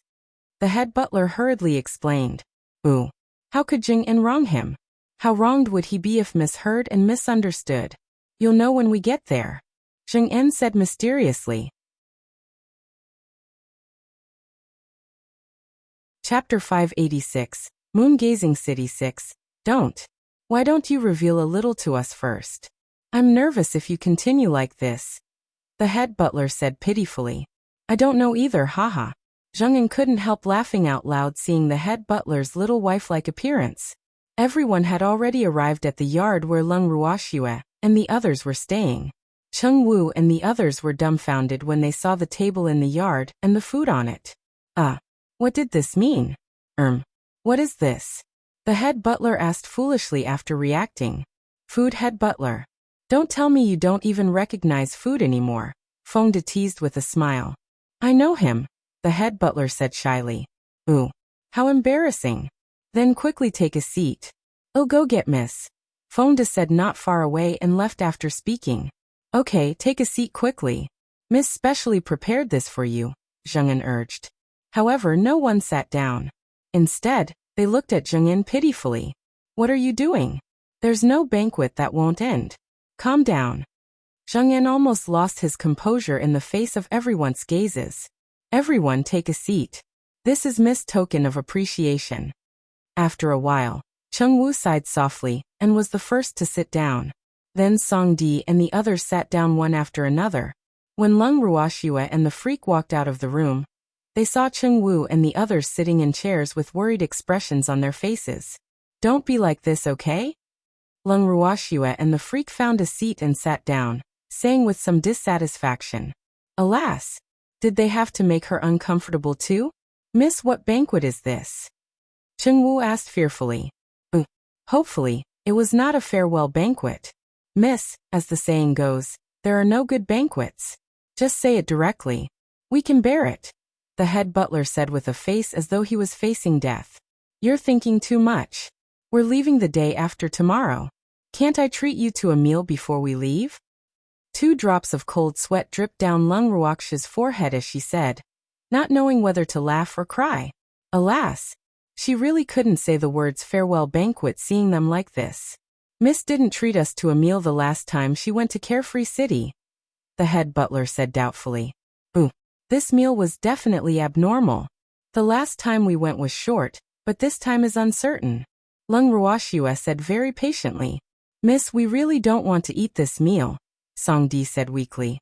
For some reason, he felt that he would never see Miss again after eating this meal. No, everything is ready. It would be a waste if we don't eat, Leng Ruoxue said with slight displeasure. Alas! She really couldn't do anything to these people. Can't we eat? Cheng Wu said aggrievedly, his expression as if Leng Ruoxue had bullied them. Then eat quickly. Zheng and Fengde prepared this food for the entire afternoon. Leng Ruoxue reminded. Eat. Eat. Cheng Wu and the others said to each other, but none of them were happy. Everyone held food in their hands and sent it absent-mindedly into their mouths while drinking fiercely without saying a word. Schwer, did you get someone to drug the food? Look at how painful they are eating. The freak looked at Schwer beside him and teased with a light smile. Alas! No one is allowed to sleep until you finish this food today. Leng Ruoxue sighed heavily and ordered helplessly. Yes. Everyone answered weakly and then focused on attacking the food. At first, everyone was very depressed. However, after a few glasses of wine, Cheng Wu and the others began to talk. However, they hugged their heads and cried after a few sentences. Alas! Freak, let's go back to our room. Leng Ruoxue couldn't take it anymore and couldn't help saying to the freak. Okay, Zheng I'll leave this place to you. The freak pulled Schwer to her feet and ordered Zheng and the others. Yes, we will watch over them, Zheng hurriedly promised. Alas! His mood was affected by Cheng Wu and the others. Cheng Wu and the others had drunk a lot. The next day, Leng Ruoxue and the others emerged from their rooms and saw them lying on the ground, sleeping soundly. They slept for a day after getting someone to send them back to their rooms. Leng Ruoxue and the others had already left by the time they woke up. 10 days later, Leng Ruoxue and the others arrived at Moon Gazing City. Moon Gazing City was a larger city on the Boundless Heaven continent. The reason why it was called Moon Gazing City was that this city belonged to the Guanyu One. Guanyu literally translates to moon gazing. The Guanyu family might not be as strong as the 3 great super families, but it could also be considered a top family on the Boundless Heaven continent. Schwer, this moon gazing city is indeed a big city. It's much livelier than the few cities we've passed these few days. Leng Ruhan couldn't help but exclaim as he looked at the bustling crowd on the street. Big brother, let's find an inn first, Leng Ruoxue suggested. She knew that everyone was very curious about the Boundless Heaven continent, so they couldn't help wanting to take a look anxiously after reaching every place. Okay, Leng Ruhan said shyly. He actually forgot to look for the inn. Leng Ruoxue and the others walked along the streets to look for inns. However, after looking for several inns, they found that all the inns they wanted to stay in were full. This couldn't help but make her feel a little strange. Schwer, this is the last inn in the Guanyu family. We will have to sleep on the streets if it's full. The freak looked at the 3-story high inn in front of him with a map in his hand, and said to Lung Ruoxue. Lung Ruoxue looked up at the tall and gorgeous inn in front of her. The plaque on the inn had the words Moon Gazing Restaurant written in golden words. The gilded words shone with a beautiful color under the sunlight. There was a small moon in the lower right corner of the plaque, and this was the emblem of the Guan Yu family. Chapter 587. The Case Caused by a Desert 1. Schwer, looks like this is the inn owned by the Guan Yu family. Lung Ruhan, who was also looking at the inn, said, Yes, big brother, freak, empty, let's go in and see if there are any more rooms. Lung Ruoxue suggested. Then she pulled the freak into the inn first. Because it was afternoon and the mealtime had passed, there were not many people in the dining hall on the first floor of the inn at this time. However, after Lung Ruoxue, the freak, Lung Ruhan, and the others walked in, they still attracted the attention and amazement of the people in the hall. Lung Ruoxue and the others walked in as if no one was around, and went directly to the front desk. The shopkeeper was settling scores at the counter. After sensing that someone was blocking the sunlight in front of him, the shopkeeper looked up with slight displeasure, and was about to flare up, but he was stunned when he saw the person in front of him. Miss, do you want to eat or stay? After coming back to his senses, the shopkeeper looked at the absolutely beautiful girl in front of him with a stunned face, and was indescribably shocked in his heart. Which family's young lady was this? She was so beautiful that it was difficult to describe with words. He had been the shopkeeper of the inn for many years, and he had seen many young ladies from the major families who came to stay in the inn, but none of them could be compared to the person in front of him. Stay. Lung Ruoxue said lightly, her beautiful eyes gently looking at the person in front of her. This shopkeeper looked to be around 40 years old, and had a very ordinary appearance, but his small eyes were relatively shrewd. Moreover, he was also a mystic. His strength might only be an elementary mystic, but he must be formidable to be able to be the shopkeeper of such a large inn. Miss, I'm really sorry. There have been more people coming to Guan Yu City recently, so the rooms in the inn are very nervous. There's only one luxurious suite in this shop now. I'm afraid it can't accommodate so many of you. The shopkeeper said with an apologetic face. It's okay. Let's get a room. Lung Ruoxue said nonchalantly. One room was enough for them. Miss, there are only 3 rooms in the suite. What about the others? The shopkeeper couldn't help asking. 3 rooms are enough. My subordinates can find any place to sleep outdoors. There's no need for shopkeepers to worry, Lung Ruoxue said speechlessly, thinking that the shopkeeper was being too nosy. All right then. Please follow me. The shopkeeper left the front desk and led Lung Ruoxue and the others up the stairs to the 3rd floor. Then he pointed at the innermost room on the 3rd floor and said to them, This is the room. Thank you, shopkeeper. Please don't disturb us if there's nothing important. Lung Ruoxue reminded the shopkeeper. Okay. If you want to eat, you can come to the hall on the 1st floor or call me at any time. There's a voice transmission device in the room, the shopkeeper reminded. Then he bowed very politely and turned to go downstairs. After the shopkeeper left, Lung Ruoxue pushed open the door of the suite and walked in directly, and the others naturally followed closely behind. Lung Ruoxue's beautiful eyes sized up this luxurious suite. This was the first time they were staying in the best room since coming to the boundless heaven continent. The entire room was mainly white, looking relatively elegant and unique, giving people a very comfortable feeling. Hee miss, this place is not bad. It's even more luxurious than the carefree pavilion we once lived in, Zheng En said excitedly, his eyes looking around. TCH, no matter how good this place is, it can't compare to Carefree Hall. Icy, which was pretending to be asleep in Lung Ruoxue's arms, opened its ice blue eyes with displeasure, and said disdainfully after hearing Zheng En's words. Zheng En was speechless. Why did I wake this little ancestor up? Don't bite me. Disciple, little Icy is right. The Carefree Pavilion is the top inn in the boundless heaven continent. Moreover, in the entire continent, only the Carefree Pavilion can compare to the inns owned by the 3 great super families, the little old man hurriedly explained. Alas! He was also afraid that his good disciple would be bitten by a dog. One had to know that this puppy would not recognize anyone when it bit him. Zheng-an, we live in an ordinary guest room at Carefree Hall, but this one is luxurious. Lung Ruoxue said with a light smile. Hee, miss, I forgot. Zheng-an scratched his head shyly. Which one of you wants to stay here? Lung Ruoxue asked as she sized up Fengde and the others. Miss, I don't live here. Fengde was the first to say. This place couldn't compare to Miss Space no matter how good it was. He still had to return to cultivate. Me neither. Lin Yuan and the others expressed that no one wanted to stay in this luxurious guest room. Big brother? Lung Ruoxue turned her gaze to Lung Ruhan and asked. Swear, I don't live here either, Lung Ruhan said. Swear was already a mystic monarch, so he couldn't be too far behind his sister. Therefore, he had the same idea as Fengde and the others. He wanted to enter the space to cultivate. Grandpa Du, what about you? Lung Ruoxue looked at the little old man and asked.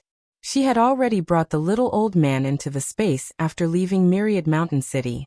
The little old man's reaction when he entered the space for the first time was similar to Zheng Ensign. He looked at the precious herbs he knew or didn't know and didn't want to come out at all. Lass, I definitely won't stay here. I want to enter the space to guard those cute herbs. The little old man said excitedly. His heart was with those herbs even though he was outside now. Then go in.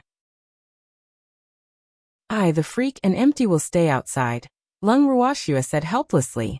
Alas! Fengde and the others were now cultivating with unprecedented enthusiasm. The little old man and Zheng-an were herbalists. It seemed like no one was willing to stay in this luxurious suite except the three of them. Schwerer, I don't want to either. Empty looked at Schwerer grievedly, but Lung Ruoxue interrupted him. Then there's no one in the room. I'll stay in one room with the freak, you in one room, and Icy in another. It's settled, Lung Ruoxue said without hesitation. Little Snowy, I want to go back to my space to sleep. Icy raised its eyes and protested. Little Icy, you're just sleeping. It doesn't matter where you sleep. Don't object, Lung Ruoxue said domineeringly. Little Snowy, you don't respect the rights of a beast. I'm going to sue you. Icy's blue eyes welled up with tears as it complained. Chapter 588. The case caused by a dessert too. Where do you want to sue me at? Lung Ruoxue asked, not knowing whether to laugh or cry. Icy was stunned. Yes, where could it sue? Haha, stay outside obediently. I'll let you eat the silver snowfish tomorrow. How about that? Lung Ruoxue coaxed. She believed that little Icy would definitely not be able to withstand the temptation of the silver snowfish. Okay, I want to eat one myself. Icy bargained. It almost drooled when it heard about the silver snowfish. Can you finish it? Lung Ruoxue said speechlessly. This foodie actually wanted to finish a few kilograms of silver snowfish by itself. Wasn't it afraid of being bloated? Of course I can. My appetite is very big. I've only been eating half full. Icy said aggrievedly. Its ice blue eyes looking at Lung Ruoxue pitifully. Are you trying to say that I abused you and didn't let you eat until you were full? 2 drops of cold sweat dripped down Lung Ruoxue's forehead uncontrollably as she said helplessly. Icy's little stomach bulged every time it ate, and it was impossible to walk without hugging it. It actually dared to say that it was half full. No. Little Snowy is the best. Why would it abuse me? Icy hurriedly said with a fawning face. Boo. It just wanted to pretend to be pitiful and fight for some benefits for itself. It couldn't let little Snowy misunderstand. Is this sincere? Lung Ruoxue raised Icy in front of her and asked lightly. Yes, absolutely. Little Snowy is the best. Icy said seductively. Its 2 front claws gently hugged Lung Ruoxue's arm, and its little head kept rubbing against her wrist. Little Icy, forget it this time. I'll spank your butt if you're so heartless next time, Lung Ruoxue threatened, her beautiful face full of displeasure. Don't spank my butt. It's very embarrassing. Icy pouted pitifully. Boo. It was the famous beautiful beast of the Qilin race. How could it face others in the future if little Snowy spanked it? I won't call as long as you're good, Lung Ruoxue said with a light smile. Little Snowy, when did I not behave? I have always been well behaved. Icy complained. I mean in the future. Lung Ruoxua said with a smile. It'll be good. Icy raised its front paw and promised. Alas! It had let down the Qilin race. It didn't have the might of a Qilin at all in front of Little Snow. Okay. Lung Ruoxua nodded with satisfaction. Then she brought everyone and Little Icy into the bracelet with a thought. After entering the bracelet, Lung Ruhan and the others immediately returned to their rooms to cultivate. Zheng En and the little old man went straight to the medicinal field, and Lung Ruoxua and the others sat down on the stone chairs in front of the purple bamboo hut.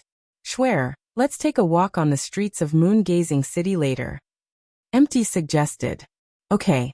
By the way, did you notice anything amiss? Lung Ruoxua asked doubtfully. Really? I didn't notice. Empty said with a light smile, a trace of understanding flashing in his bright black eyes. Me neither, the freak echoed. In his eyes, anything that was not dangerous to Schwer was nothing. Oh, let's go shopping now, Lung Ruoxua said. Alas! Perhaps she was being paranoid. She kept feeling that someone was tailing them in the dark. She didn't know who it was, but she shouldn't have any ill intentions toward them. Okay. The freak and Empty nodded. Lung Ruoxua walked out of the room with the two of them and the beast. When they passed the hall on the first floor, the shopkeeper saw Lung Ruoxua and the others and hurriedly walked to them and asked, Do you want to eat or go out? Shopkeeper, we want to go out for a walk. Do you have any good recommendations? Empty asked calmly. Haha, it's really the right time for you to come to our moon-gazing city. Now is the most lively time in our moon-gazing city. Otherwise, all the inns in the city wouldn't be full, the shopkeeper said with a face full of pride. Why? Could there be something important in Moon-Gazing City? Empty asked curiously. Of course there is. In a few days, it will be the annual Flower Appreciation Festival in our Moon-Gazing City. Many families will come to participate at that time, the shopkeeper said happily. What's a flower appreciation event? Lung Ruoxua asked in puzzlement. Did people in this world also like to raise flowers? Famous flowers and beautiful women are considered flowers. If Miss participates, you will definitely win, the shopkeeper said with certainty. He thought very highly of this young lady. Can married women participate too? Lung Ruoxua asked lightly. What kind of flower appreciation event was this? Those famous flowers were probably just a foil. Beauty was the most important. Of course not, the shopkeeper said honestly. The main reason why Moon-Gazing City held the flower viewing convention every year was to communicate with the major families. To put it bluntly, it was a matchmaking convention indirectly held for the major families. Therefore, married women were naturally not allowed to participate. Then I won't have a chance. I'm already married, Lung Ruoxua said with regret. She didn't want those perverted stinky men to judge her. Miss is already married? Miss doesn't look old? The shopkeeper didn't believe Lung Ruoxua's words and couldn't help asking doubtfully. I've been married for several years. He's my husband. Lung Ruoxua pointed at the freak, the happiness on her face obvious. Oh, then congratulations, miss, the shopkeeper said with some regret. Alas! He had long seen that their relationship was very intimate, but he really didn't expect them to be married. However, speaking of which, these two were really quite compatible. The woman was drop-dead gorgeous, and the man was even more handsome than their young master. What an enviable immortal couple. Thank you, shopkeeper. Let's go out for a walk, the freak said in a good mood. Then he hugged Schwer's slender waist and threw Empty to the side. The two of them strode out of the inn. You two are disloyal. Why did you leave by yourselves? Empty, who was ignored on the street outside the inn, caught up with Lung Ruoxua and the freak and complained.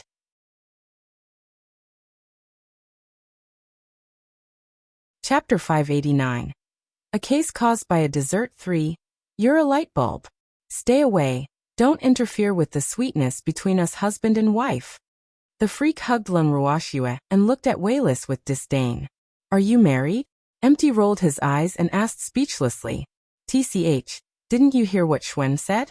We've been married for several years, the freak said proudly, his handsome face full of excitement. Schwer was just saying it casually to deal with that shopkeeper. Did you take it seriously? Empty reminded kindly. Schwer, were you joking? The freak pouted with great dissatisfaction, and tears flashed in his dazzling starry eyes. No, Lung Ruoxua answered simply, her beautiful face full of helplessness.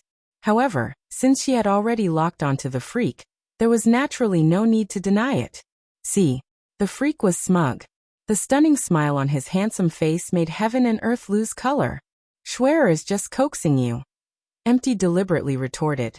Alas! He just couldn't bear to see the freak so smug. This was obviously agitating him, a lonely person. You can't sow discord between me and Schwer. Humph. The freak said very confidently. Are you two done arguing? Lung Ruoxua couldn't bear it anymore. Alas! These two men couldn't find a suitable place to bicker no matter what.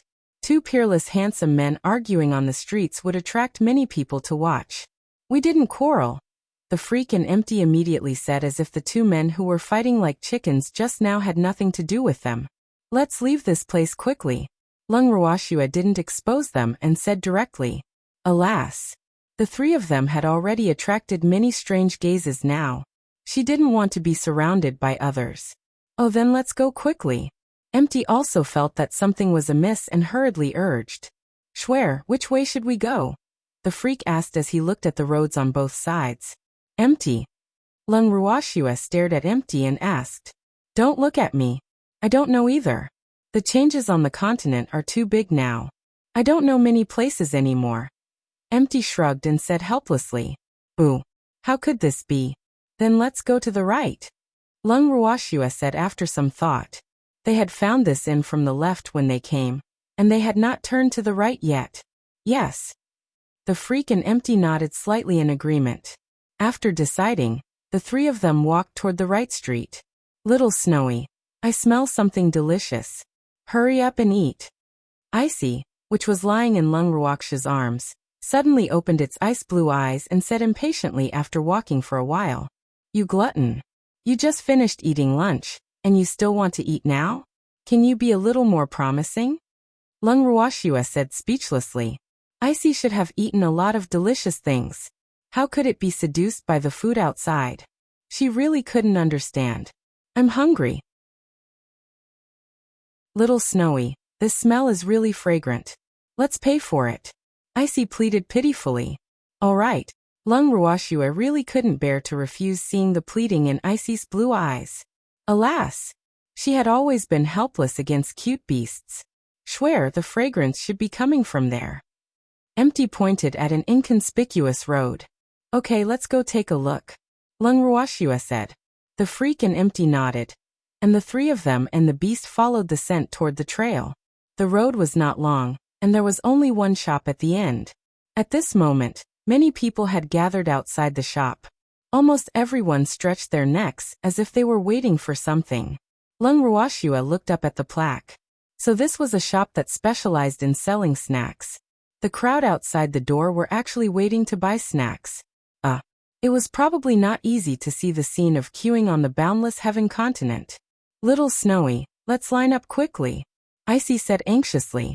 Boo. This smell was really too fragrant. Little Icy, it's just a snack. There's nothing delicious. Lung Ruoxua said without much interest. Hey, what do you know? This fragrance village is the best snack shop in our boundless heaven continent. Lung Ruoxia's words immediately aroused the dissatisfaction of a fan in the queue and reprimanded with an angry face. Is it really that good? Lung Ruoxua said doubtfully. It smelled delicious, but she didn't know if it was worthy of its name. Of course, the fan said proudly, as if this shop was owned by his family. Little Icy, let's not buy any more. There are too many people. Lung Ruoxua looked at the long queue, and her head hurt. All right then. Icy nodded obediently and then looked at Lung Ruoxua pitifully as if to say, Little Snowy, it'll be good.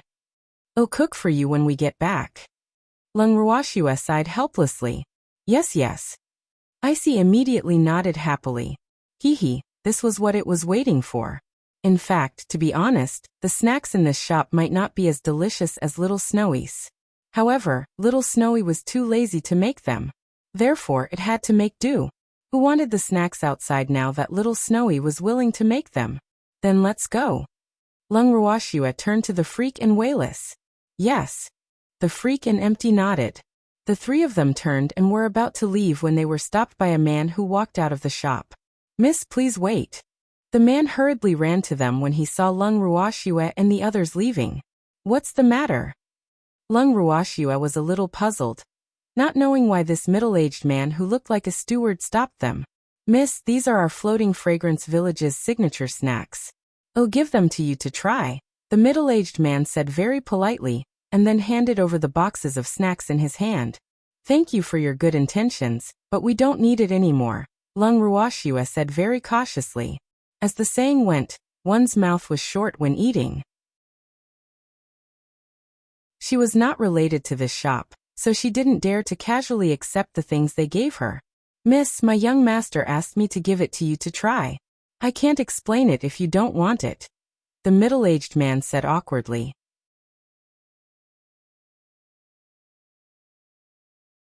Chapter 590. The case caused by a dessert for. That's your problem. I don't know your young master, Lung Ruoxue said coldly after hearing what the middle-aged man said.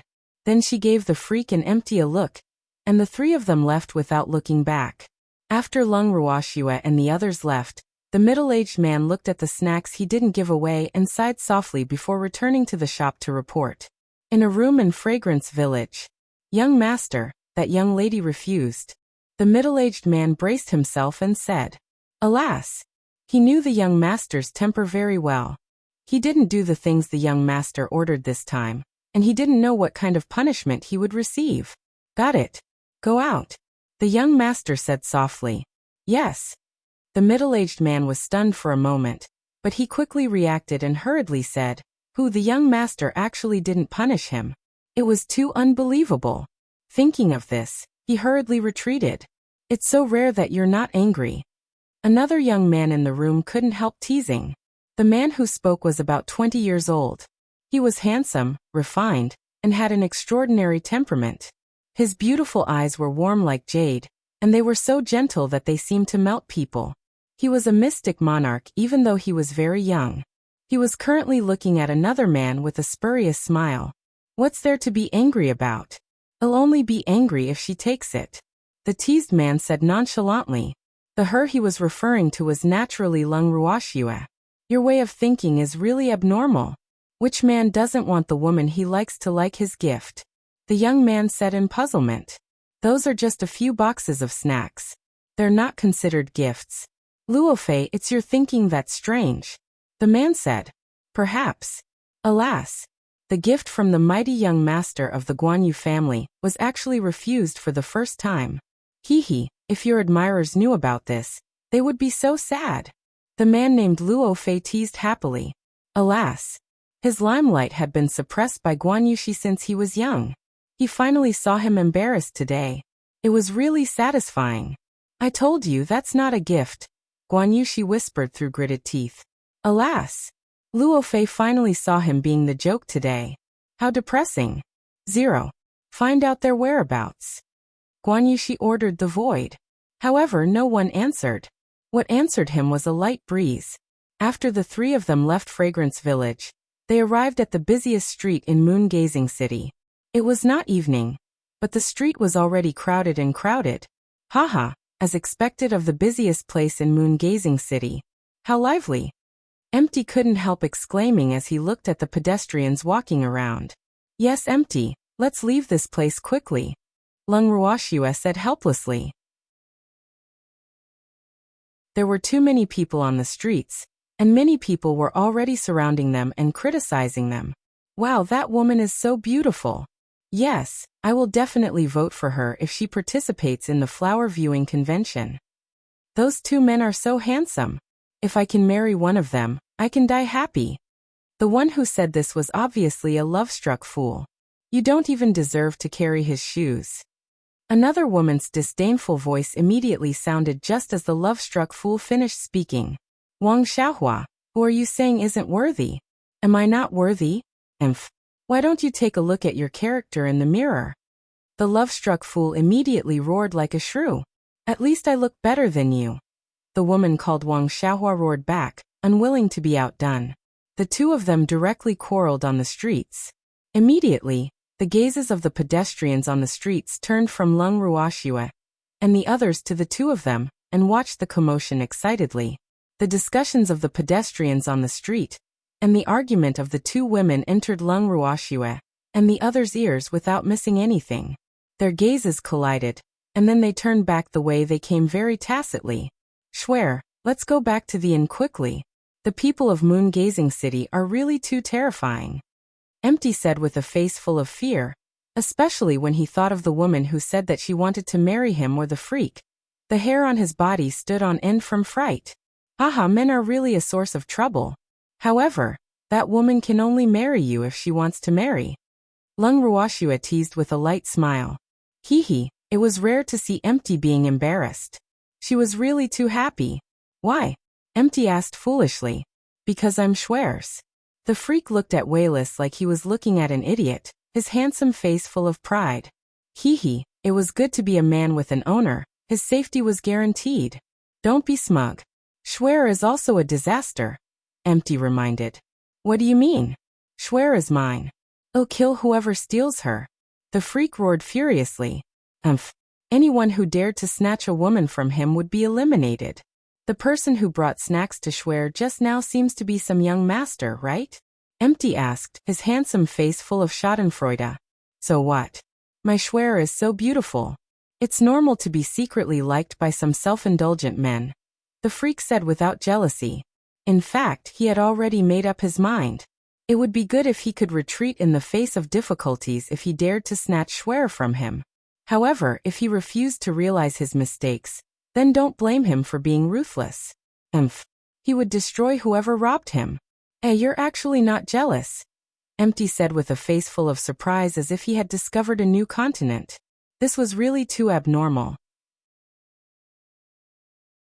A man who was even jealous of the Schwer beast actually showed no signs of being jealous in the face of an unfamiliar love rival. Was this normal?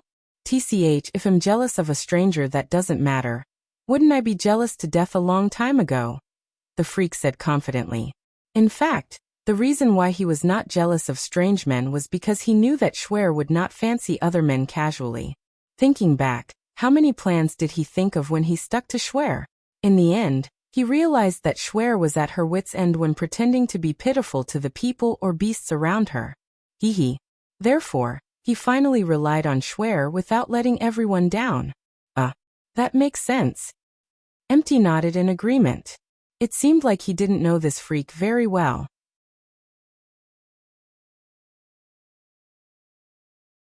Chapter 591.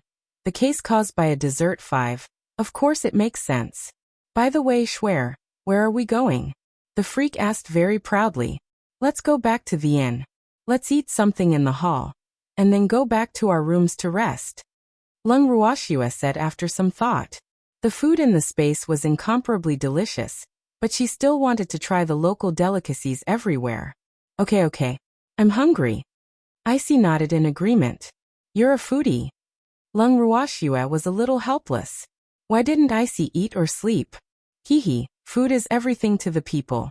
Sleeping is for cultivation. Icy said matter-of-factly, not feeling that there was anything wrong with liking to eat and sleep. Schwer, let's go quickly. Wayless really didn't dare to stay on the streets anymore. Yes, haha. Leng Ruoxue smiled and nodded. Then the three of them and the beast returned to the moon-gazing restaurant. Why are you back so soon? Moon-gazing city is very lively. The shopkeeper couldn't help asking curiously when he saw Leng Ruoxue and the others entering the inn as soon as he looked up. It's a little too lively. It's not suitable for us. We prefer to keep a low profile. 2 large drops of cold sweat dripped down Leng Ruoxue's forehead. Alas, they wouldn't have gone out if they knew that the citizens of Taoist Temple and Moon City were so crazy. The flower conference is about to be held. The mood of the citizens is at its peak now. The shopkeeper couldn't help saying understandingly when he saw the unnatural expressions of the three of them. Alas, with their appearance, they would definitely be surrounded and watched when they went out. He forgot to remind them just now. Yes, shopkeeper. We want to eat something. Come up if there's anything delicious, Lung Ruoxue said bluntly. Then the three of them and the beast found a window seat and sat down. Okay, please wait a moment, the shopkeeper said hurriedly. Then he called a waiter and ordered softly. A few minutes later, the dishes were served one by one. These are our signature dishes. Please enjoy. The shopkeeper said politely and left. Icy jumped onto the dining table impatiently as soon as the shopkeeper left. It picked up a big chicken leg and began munching on it. Lung Ruoxue took a few bites of each dish and stopped eating. The freak and Empty were the same. Doesn't the food suit your tastes?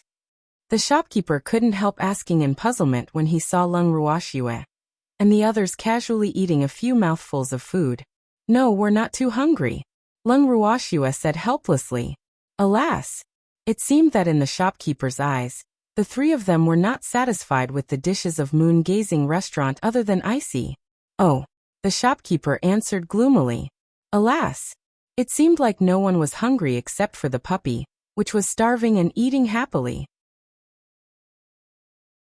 At this moment, the waiter served another plate of exquisite snacks and placed them in front of Lung Ruoxue and the others. These snacks taste good. You can try them, the shopkeeper said and looked at Lung Ruoxue and the others expectantly. Okay. Lung Ruoxue braced herself and took a small piece of white dessert into her mouth under the shopkeeper's hopeful gaze. Miss, how is it? The shopkeeper couldn't help asking. Very good, Lung Ruoxue praised. The dishes from the moon-gazing restaurant might seem ordinary to her, but the snacks were really good. They were full of milk fragrance and melted in her mouth, neither sweet nor greasy. Haha, as long as Miss likes it, the shopkeeper said happily. Shopkeeper Meng, didn't you say that there are no more fragrant milk cakes? Why does she have them? Before Lung Ruoxue could say anything, they heard an unruly female voice in their ears.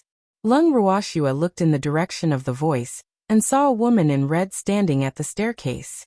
She was very beautiful, but the angry expression on her exquisite and beautiful face ruined this beauty. Alas! They were looking for trouble again. Lung Ruoxue couldn't help but sigh. She couldn't understand why they would encounter trouble every time they ate in the hall of the inn.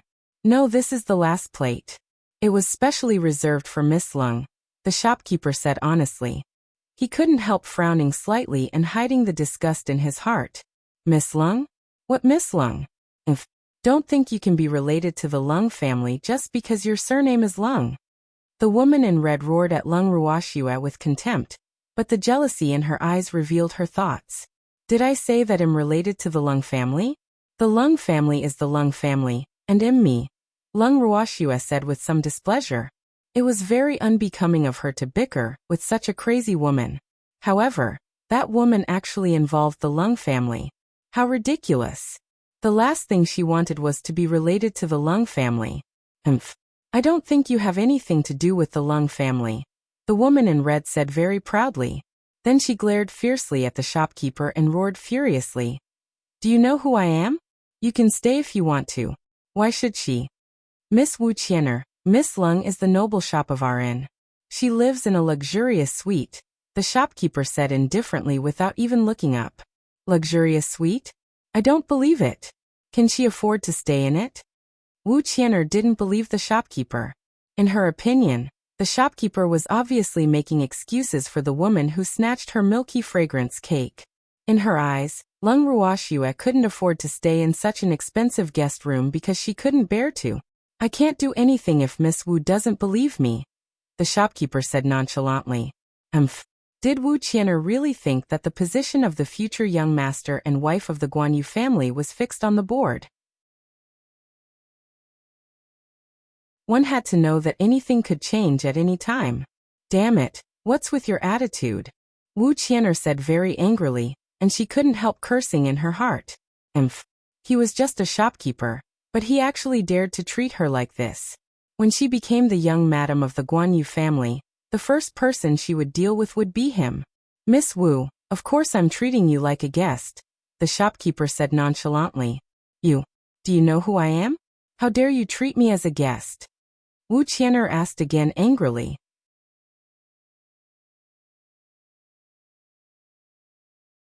Chapter 592. The Case Caused by a Dessert 6. Miss Wu, you are the daughter of the Wu family and a guest of the moon-gazing restaurant. I know very well, the shopkeeper explained. Wuxia was so angry that she couldn't say anything. Humph. She was the future young master's wife of the Guanyu family. This damn shopkeeper actually pretended to be stupid. She was really angry. Damn it, those are my snacks. You're not allowed to eat them. Wuxia took a deep breath and composed herself. She was about to defend her future status and argue with the shopkeeper when she realized that Lung Ruoxia had placed another piece of fragrant milk cake in her mouth. Moreover, it was in front of her. This was obviously a provocation to her. Therefore, she was immediately angry. Miss Wu, are you talking to me? Lung Ruoxia looked at Wuxia with a spurious smile. There was no emotion on her beautiful face. Alas! Why did this woman have to provoke her? Who else can it be but you? Those are my snacks. You're not allowed to eat them. Wuxia roared in anger and embarrassment. Then she pounced at Lung Ruoxia. Get lost. The freak looked at the woman pouncing at Schwer with great disdain, and kicked her away without any pity for the fairer sex. Anyone who dared to bully Schwer, regardless of gender, would be eliminated. Wuxia, who was not mentally prepared at all, rolled a few rounds in the hall after being kicked by the freak. Then, she rolled out of the inn's door in front of everyone. Amazing! Empty praised. He originally wanted to attack, but this freak beat him to it. Alas! Why did this unlucky woman have to touch this wife-protecting maniac's weakness? Lung Ruoxia was stunned when she saw Wuxia rolling out of the inn in an extremely disheveled manner with her face covered in dirt. Then she couldn't help muttering in her heart, is this a bloody case caused by a snack? The freak's kick wasn't light. In fact, she didn't take that woman seriously at all, but she was still very happy with the freak's protection. The shopkeeper, who was very close to them, naturally saw the freak's kick clearly. He rubbed his eyes, not believing the fact that he saw it with his own eyes. Wuxia actually really rolled out of the inn. This man was really too amazing, his idol. The few people who were eating in the hall watched as the daughter of the Wu family rolled out of the inn like a ball. Their mouths were open in surprise, and their faces were full of disbelief. Everyone, she is the daughter of the Wu family. The shopkeeper wiped the cold sweat off his forehead and reminded cautiously. We know. Didn't you say it already? Lung Ruoxia said with a light smile. So what if she was the daughter of the Wu family? She wasn't even afraid of the Lan family, let alone the Wu family. The Wu family won't let the matter rest, the shopkeeper said helplessly. Alas! The Wu family had always been overbearing and domineering. If these people didn't have any backing, they would probably end up badly. In fact, he had a good impression of these people, so he didn't want them to become prisoners of the Wu family. Shopkeeper, is the Wu family you're talking about very powerful? Lung Ruoxia asked in puzzlement. She had heard the most from the 3 major super families, and the several major headquarters on the boundless heaven continent. As for the Wu family and the like, they were rarely mentioned. The Wu family might not be comparable to our Guanyu family, but it can also be considered a top family on the boundless heaven continent, the shopkeeper explained speechlessly. Alas! So you don't know the Wu family's situation at all. Is this considered being unafraid of those who don't know? What's there to be afraid of if you can't even compare to the Guanyu family? Lung Ruoxia said nonchalantly. She might not have any backing, but she was not even afraid of a super alligator like the Lan family, so why would she be afraid of a mere Wu family? Miss, you should be careful anyway. The Wu family is very despicable, the shopkeeper reminded kindly. Alas! This matter had something to do with him, so he really didn't want anything to happen to these people. Yes, we will be careful, Lung Ruoxia said very respectfully. She knew that the shopkeeper was doing this for their own good. This matter was triggered by a piece of dessert, but it was also an unexpected calamity. Miss, take care. I'll take my leave first, the shopkeeper said. He turned and left after speaking. Alas! He still had to send someone upstairs to inform the Wu family about Miss Wu's condition. Who should he send? He thought about it but couldn't find a suitable person. It seemed like he had to go upstairs himself. However, before he could do anything, the Wu family had already come downstairs to look for him.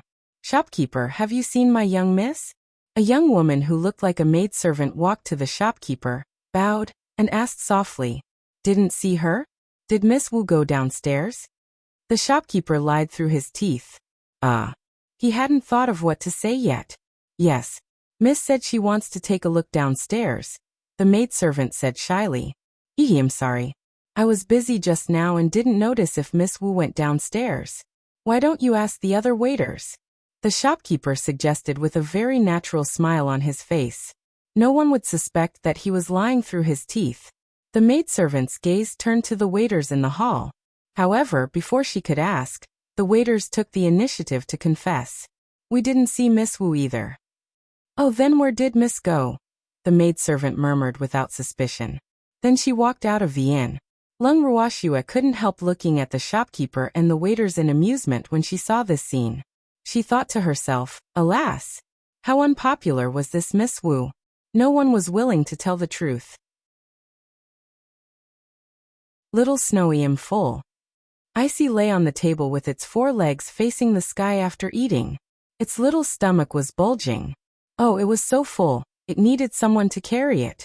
"Let's go back to our room." Lung Ruoxue resigned herself to fate and picked up Icy, which was too full to walk, and said to the freak in Wayless, "Okay." The 2 stunningly beautiful men nodded, and then the 3 of them and the beast walked up the stairs and returned to their rooms as if no one was around. Lung Ruoxue immediately brought them into the bracelet after entering the room. "Miss, you're back." Zheng En, who was guarding the medicinal field, hurriedly greeted Lung Ruoxue when he saw her. Then his eyes focused on a pink flower bud in the medicinal field. This herb was about to bloom. He didn't know the name of this herb, but he was still very expectant.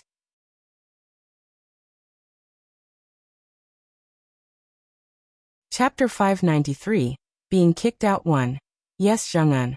Where's Grandpa Do?" Lung Ruoxue couldn't help asking curiously when she didn't see the little old man. "Master is guarding that fire lotus.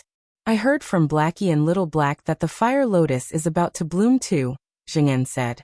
He had seen the 10,000-year-old fire lotus before, so he was not very interested in that fire lotus. Therefore, he had been guarding here. "Zheng-un, you don't have to guard here. Blackie and Qingju will deal with it themselves if the herbs mature," Lung Ruoxue reminded. "Alas! How tiring would it be for them to guard here like this?" "Miss, this is our greatest interest," Zheng En said happily. He really wanted to build a house in the medicinal field, so that he could see these cute herbs every day when he opened his eyes. "Don't be too tired. Remember to rest." Lung Ruoxue didn't know what to say. Alas! What a medicine maniac. Don't worry, Mississippi. We will take note," Zheng En promised. "Okay." Lung Ruoxue nodded and left the medicinal field. In front of the purple bamboo hut, the freak and Wu Zheng were sitting on stone chairs waiting for Schwer. "Schwer, why are you back so soon? Aren't Zheng En and the little old man there?" Empty asked curiously. Schwer went to see the 2 of them as soon as she returned. However, she returned so quickly. "They're still here. Alas! They're alchemists, how can they not be here?" Lung Ruoxue said helplessly and sat down beside the freak. Were alchemists all like that? It seemed like she was not a qualified alchemist. At least, she was not as obsessed as them when she saw those precious herbs. "Schwer, I wonder how the Wu family plans to deal with us?" Empty's incomparably handsome face was full of anticipation.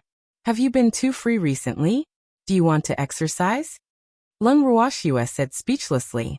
"Alas! Did you have to look forward to it like this?" How do you know? I've indeed been a little bored recently," Empty said honestly. "Little Snowy, leave the Wu family to me. I promised to destroy them all." Icy, which was in Lung Ruoxue's arms, raised its eyes slightly and interrupted. Little Snowy didn't give it a chance to attack in the recent activities. It was also depressed. "Empty, little Icy, don't interfere." 2 drops of cold sweat hung on Lung Ruoxue's forehead as she warned. "Little Snowy, how can you do this?" Icy looked at Lung Ruoxue with displeasure. It had gained weight several times recently, because it didn't have the chance to exercise. However, little Snowy actually wanted to deprive it of the chance to move its legs. It was too cruel. Schwer, you can't do this. Empty said pitifully. Ooh. Schwer was really too much of a bully. Please don't be like this. The Wu family might not deal with us. You're thinking too much. Lung Ruoxua looked at their expressions and quickly comforted them. In fact, she had other plans. Who wants to deal with us? Lung Ruhan's voice sounded from behind them. The three of them turned their heads and saw Lung Ruhan, and the others looking at them curiously. Big brother Feng, didn't you want to cultivate? Why did you come out? Lung Ruoxua asked in puzzlement. Let's take a walk and relax. Schwer, does anyone want to deal with us? Lung Ruhan asked curiously. I don't know either. Lung Ruoxua told everyone succinctly what they had encountered on the street and in the inn. Miss, what's the background of the Wu family? Fengda asked curiously. I'm not too sure. I heard from the shopkeeper that the Wu family is also considered a top family on the Boundless Heaven continent. Lung Ruoxua explained. Oh miss, what is the flower appreciation event? Fengda continued asking curiously. To admire famous flowers and beauties, Lung Ruoxua said with some disgust. In her previous life, she was not interested in beauty pageants. She didn't expect to still encounter activities similar to beauty pageants in the other world. Isn't there a beauty ranking list on the Boundless Heaven continent too? Why is there a flower viewing convention? Feng Moran asked in puzzlement. I don't know. Lung Ruoxua didn't know much either. Moreover, she was not interested in such things. By the way, I told the shopkeeper that I'm already married. Remember to answer the same if anyone asks you. Lung Ruoxua reminded. Yes, Mississippi. Fengda and the others quickly answered. Miss, can we see if the Flower Appreciation Festival is leaving? Lin Yuan asked carefully. Do you all want to see it? Lung Ruoxua asked everyone. Yes. Fengda and the others nodded. Then go take a look. However, the Flower Appreciation Festival seems to be starting in 3 days, so stay in the space and cultivate properly for the next few days. Lung Ruoxua said after some thought. Alas! It seemed like they had been bored to death recently. Such an activity could actually arouse their interest. Yes, Mississippi. We will definitely cultivate diligently and strive to advance to Great Mystic as soon as possible. Fengda and the others promised. Yes, Grandpa is out of seclusion. Lung Ruoxua suddenly felt her grandfather's aura and said in surprise. Grandpa is out of seclusion? Lung Ruhan was also overjoyed. Boo. He hadn't seen Grandpa for a long time. He missed Grandpa so much. Hee hee, you stinky brats have also emerged from seclusion? You're actually all elementary mystics. Lung Qingtian had already arrived behind them when his voice sounded. He was looking at his grandchildren and the others with a face full of surprise. Alas! It was good to be young. Their cultivation speed was so fast. Grandpa! Lung Ruhan threw himself into Lung Qingshan's arms excitedly and hugged his grandfather tightly. Stinky brat, you are a man. How can you do this? Lung Qingtian said uncomfortably. His grandson rarely threw himself into his arms since he became sensible. He didn't expect to feel the long-awaited feeling again. It was really not easy. Boo. He was so excited that he was about to cry. Grandpa! Lung Ruhan glared at his grandfather with some dissatisfaction after being teased. Haha. Little Han is shy. Lung Qingtian said happily. Alas! It was really a great blessing in life to have grandchildren gathered, and to be on their knees.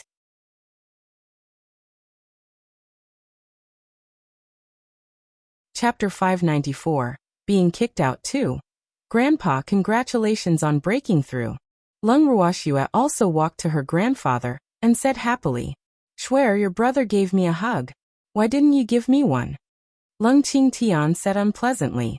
Ooh. Did his cute granddaughter despise him? Grandpa, it's because I haven't seen you for a long time.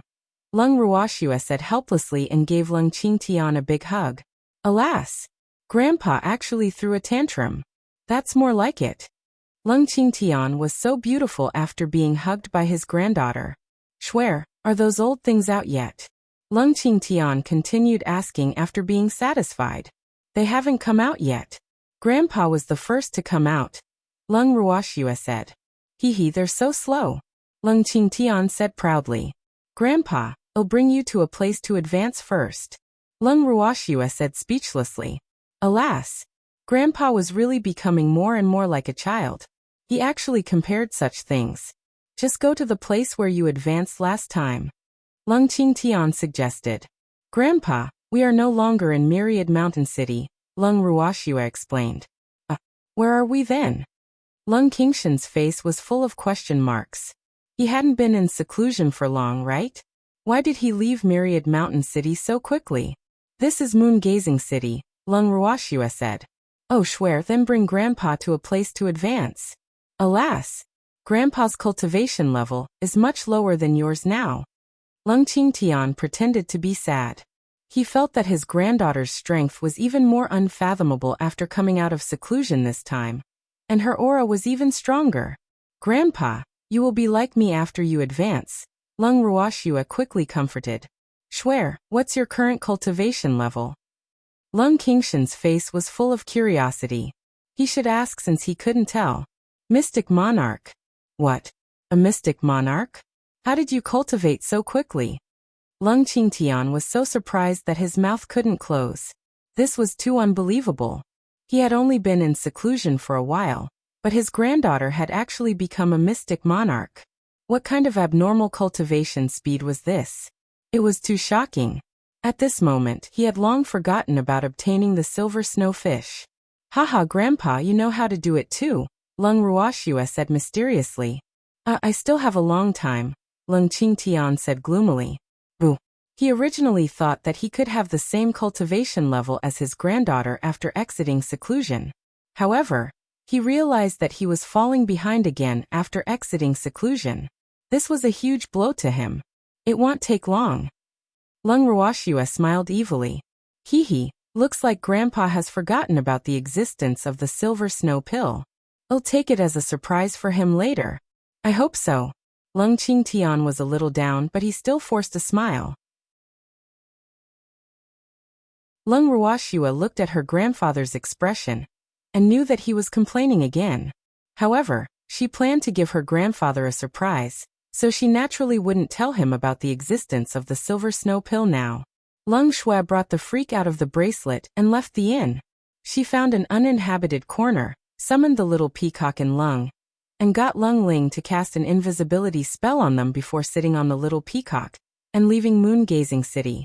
The little peacock flew for about an hour and found an uninhabited mountain in the northernmost part of Moon-Gazing City and descended.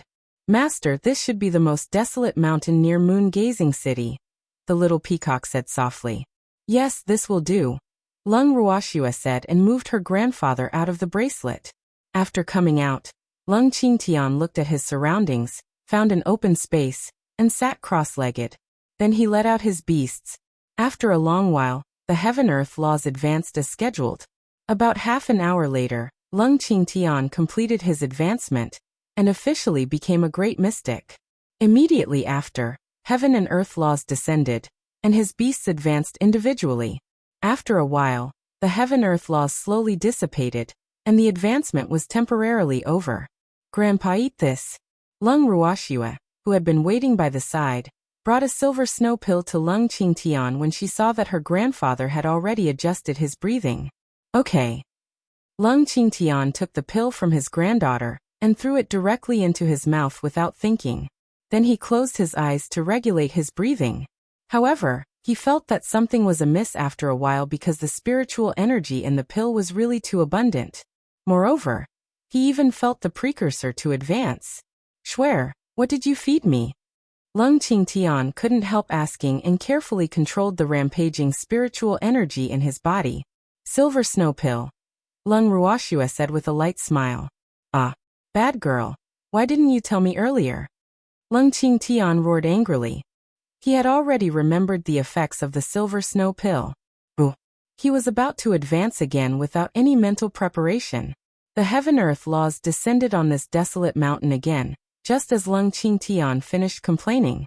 His beasts naturally obtained benefits and advanced again after Lung Qingtian advanced to Mystic Queen. After all the heaven-earth laws dissipated, Lung Qingtian and his beasts finished adjusting their breaths and looked at each other excitedly. Master, I'm also a transcendent divine beast, Thunder Knight said excitedly. Okay. Lung Qingtian caressed Thunder Knight's head and nodded happily. Thunder Knight had followed him for the longest time, and their relationship was the deepest. Grandpa, congratulations on becoming a mystic monarch. Lung Ruoxua walked to her grandfather and said with a smile, Stinky girl, why didn't you tell me earlier?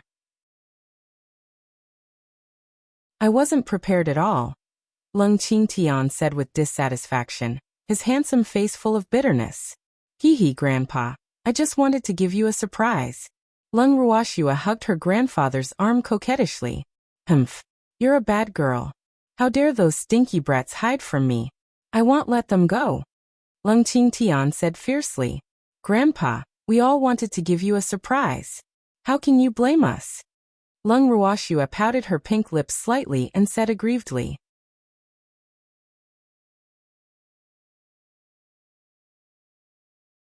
Chapter 595, Being Kicked Out 3. This surprise is too big. You have to give me time to digest it. Lung Qingshan's tone softened. He was very happy to advance to Mystic Monarch. It was not impossible to forgive these children, even though they hid it from him. Grandpa, your cultivation level is the same as mine now, Lung Ruoxua reminded. Yes. Lung Qingtian nodded. Grandpa, let's go back. I asked them to prepare a silver snowfish banquet. You haven't eaten it yet.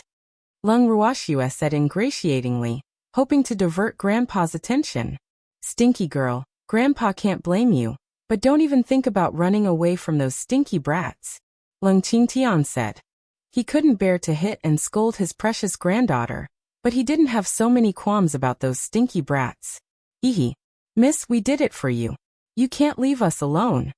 Fengde and the others hurriedly sent Lung Ruoxua a voice transmission after hearing Lung Qingshan's words in the bracelet. Why don't you let Grandpa be humble? Lung Ruoxua suggested. It was not that she was disloyal, but her grandfather was the one who was angry. She had to let Fengde and the others down. Miss, we will cry if you don't save us. Lin Yuan threatened after some thought. Then cry slowly. Grandpa might be soft-hearted. Lung Ruoxua reminded with a smile. Boo. Miss is too evil. Fengde and the others immediately sat on the ground and wailed without caring about their image when they heard Lung Ruoxua's words. Lung Qingtian, who was sent back into the bracelet by Lung Ruoxua, saw Fengde and the other men crying miserably. They were a little unable to do it, and Fengde and the others escaped disaster because of this. Fengde and the others finally heaved a sigh of relief when they saw that Lung Qingtian no longer pursued the matter of whether they knew the truth or not. Phew, it was still the crying meat trap that worked. Miss was really smart. Swear, are Fengde and the others okay? The freak couldn't help asking. His grandfather said he wanted to teach them a lesson, but he couldn't help being a little curious seeing Swear snickering. It's okay. Grandpa's heart softened when he saw them crying. Actually, Grandpa wouldn't really teach them a lesson. He just said it happily. Lung Ruoxua said in realization. Cry? That's a good idea. The freak nodded in agreement. Yes. Freak, let's go back. I just asked Fengde and the others to prepare the silver snowfish banquet. Lung Ruoxua said and ordered Ling to remove the invisibility spell on them. After all, they came out of the inn openly. Okay. The freak nodded and sat on the little peacock's back with Swear, returning to the moon-gazing restaurant. The shopkeeper welcomed them anxiously as soon as they returned to the moon-gazing restaurant. Miss Lung, you're finally back. Alas.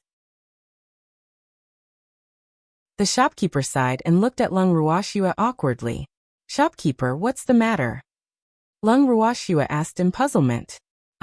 Looking at the shopkeeper, could it be that there was something difficult to say? Miss Lung, I'm really sorry. The Guan Yu family has decided to ask you to leave the moon-gazing restaurant immediately after a discussion, the shopkeeper said with a troubled expression. Alas. He was really helpless about the family's decision. However, he was only a shopkeeper. He had no choice but to obey the family's orders. Moreover, he might be transferred out of this place soon. Leave the moon-gazing house? Shopkeeper, you have to give an explanation for kicking the guests out, right? Lung Ruoxue said coldly, the cold light in her beautiful eyes flashing for a moment. The moon-gazing family? Good, very good. They had to pay the price since they dared to provoke her. Miss Lung, I'm very sorry. This is the family's decision. I'm helpless too, the shopkeeper said gloomily. Alas. He really didn't know what agreement the Wu family and the family had reached. The elders in the family were actually willing to stand up for the Wu family. Shopkeeper, I know this has nothing to do with you. I just want an explanation. We lived here and didn't owe the inn a single cent. What right do you have to chase us out? Lung Ruoxue said with a somewhat unfriendly tone. Last time, Lan Ninger rejected them outside Blue Cloud City. She didn't expect them to be chased out of the inn by the Guanyu family again this time. Why were they so unlucky? Trouble would always find them. The family wanted to give the Wu family an explanation. Wu Qian'er was seriously injured, so the family had no choice but to make this decision. The shopkeeper said after some thought. Alas.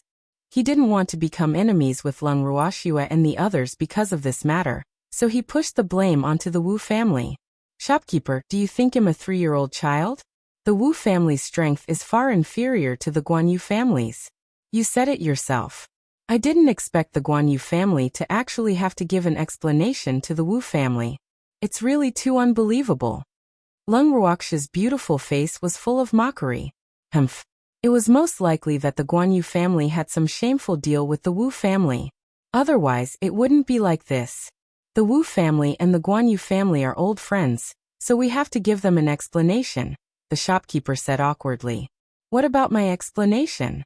This originally had nothing to do with the Guanyu family, but the Guanyu family insisted on getting involved. Go back and tell your patriarch not to regret it. Lung Ruoxue dragged the freak directly upstairs after leaving some warning words.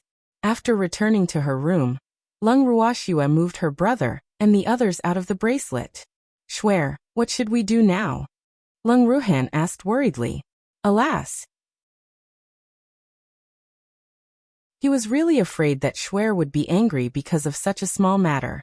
The Wu family and the Guanyu family were really too despicable. They actually dared to bully his precious sister. What can we do? We left the inn, of course, Lung Ruoxue said with a light smile, her beautiful face unreadable. Miss, are we leaving just like that? Aren't we too cowardly? Fonda said in disbelief.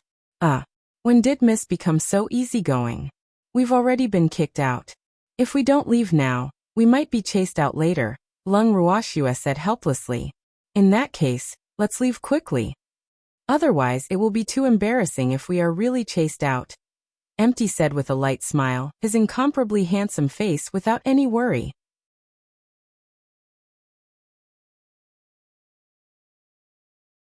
Chapter 596. Being kicked out for. Yes, you have to be alert after leaving this place. I'm afraid the Wu family will deal with you, Lung Ruoxue reminded. It would probably not be easy for the Wu family to deal with her and the freak, because their strengths could not be measured by levels now. However, Fonda and the others were a little weak. They would not have the strength to fight against true powerhouses even if they had dragons as helpers, so the Wu family might very well target them. Miss, don't worry. We know our limits, Fonda said hurriedly. Okay, let's go then. Lung Ruoxue said to everyone and moved the icy out of the bracelet to hug it. When Lung Ruoxue and the others walked to the hall on the first floor, the shopkeeper walked to them with an apologetic face. His lips moved as if he wanted to say something. However, Lung Ruoxue and the others didn't give him any chance to walk past him and out of the inn. At the entrance of the moon-gazing restaurant, Lung Ruoxue gently caressed Icy's soft fur and said lightly, Icy, are you having a cold again? Hee hee, little Snowy, how did you know? Icy opened its ice-blue beautiful eyes and pretended to be surprised. Moreover, it sneezed several times in order to match Lung Ruoxue's words to prove that it really had a cold. Bullying little Snowy was bullying it. Such a person definitely couldn't be let go. Poor little Icy. Lung Ruoxue caressed Icy's head, her beautiful face full of heartache. Little Icy, You're so pitiful. How did you catch a cold? Lung Ruhan, who didn't understand, said sympathetically. Fengde and the others also showed their concern at the right time, and surrounded Icy to show their concern, because they were still unclear about the power of little Icy's sneeze, nor were they aware that little Icy had a selective cold. Zheng Yin, who knew the truth, was at a loss for words. He was full of sympathy for the Guanyu family. Alas! Poor Guanyu family. Why did you have to help the Wu family bully Miss out of all the people you could provoke? Great, you've caused trouble for yourself now. Alas! He now knew why Miss was willing to leave the inn happily. She was waiting here. He knew it. How could Miss not teach the Guanyu family a lesson? Miss, let's leave quickly. Zheng Yin couldn't help reminding. He didn't know when little Icy's sneeze would be effective, but it was best to wait for it to be effective after they left. This was the most perfect. Okay. Lung Ruoxua nodded, and everyone left the moon-gazing restaurant. A few minutes after Lung Ruoxua and the others left the moon-gazing restaurant, the moon-gazing restaurant collapsed as Zheng Yin had imagined. At first, a crack appeared in the building, and then the moon-gazing restaurant shook violently. A few seconds later, it completely collapsed. Damn it, what happened? A guest who escaped death from moon-gazing restaurant couldn't help shouting. He couldn't help breaking out in cold sweat as he looked at the collapsed moon-gazing restaurant. Damn. It was too terrifying. He was almost injured. Fortunately, his reaction speed was fast enough. However, not all guests had such good luck. Many guests were injured when they ran out of the inn even though they escaped in time. That's right, shopkeeper. You have to give us an explanation. Your moon-gazing restaurant is the best inn in moon-gazing city. Why is the quality so poor? Another person questioned with a displeased face. He was also a lucky person who was not injured, but his partner was injured. Don't worry, we will give everyone an explanation, the shopkeeper comforted. He immediately sent people to report after checking the injured. Alas! In fact, he didn't know what was going on either. However, luckily, everyone's injuries were not serious. This was really the greatest blessing of misfortune. That's good. The two questioned were relieved, and then returned to their companions. In the main mansion of the Guanyu family. In the hall, the waiter who came to report turned pale, and looked at the patriarch sitting on the main seat with a trembling body. His little heart was thumping in fear, and his legs were a little weak. Boo! He had already reported everything that happened. Patriarch and the elders give a reaction. Do you mean the moon-gazing house collapsed? An elder of the moon-gazing family asked in disbelief after a long silence. They were all a little dumbfounded after hearing this news just now. Didn't they just react? Yes, the waiter whispered with cold sweat all over his body. Boo! Why are the patriarch and elders still so distracted after such a big thing happened? Did I say all that just now for nothing? He couldn't help complaining in his heart. Nonsense! How can the moon-gazing restaurant collapse? The quality of the moon-gazing restaurant is also one of the best in the boundless heaven continent. The elder couldn't help roaring.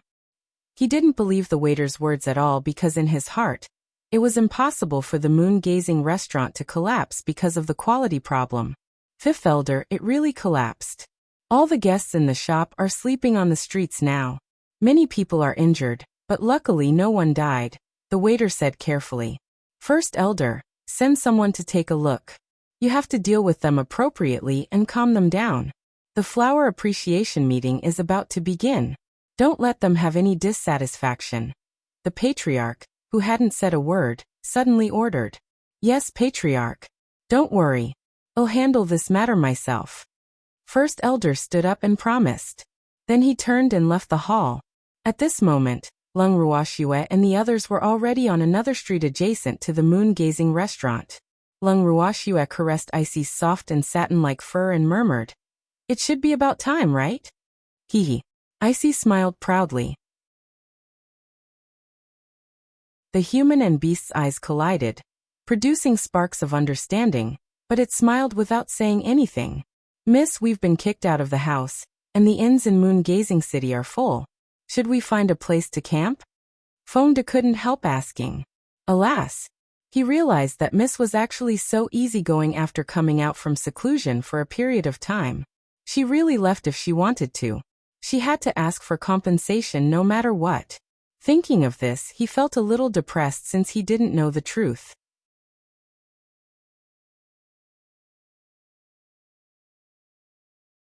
Chapter 597. Collapse. Staying in the Alchemist Association 1. Why camping? Let's go to the Alchemist Association and see if Zheng En's announcement has been issued. Lung Ruoxue said with a light smile. In fact, she didn't intend to go to the Alchemist Association at all if this hadn't happened. However, she had no choice but to go now.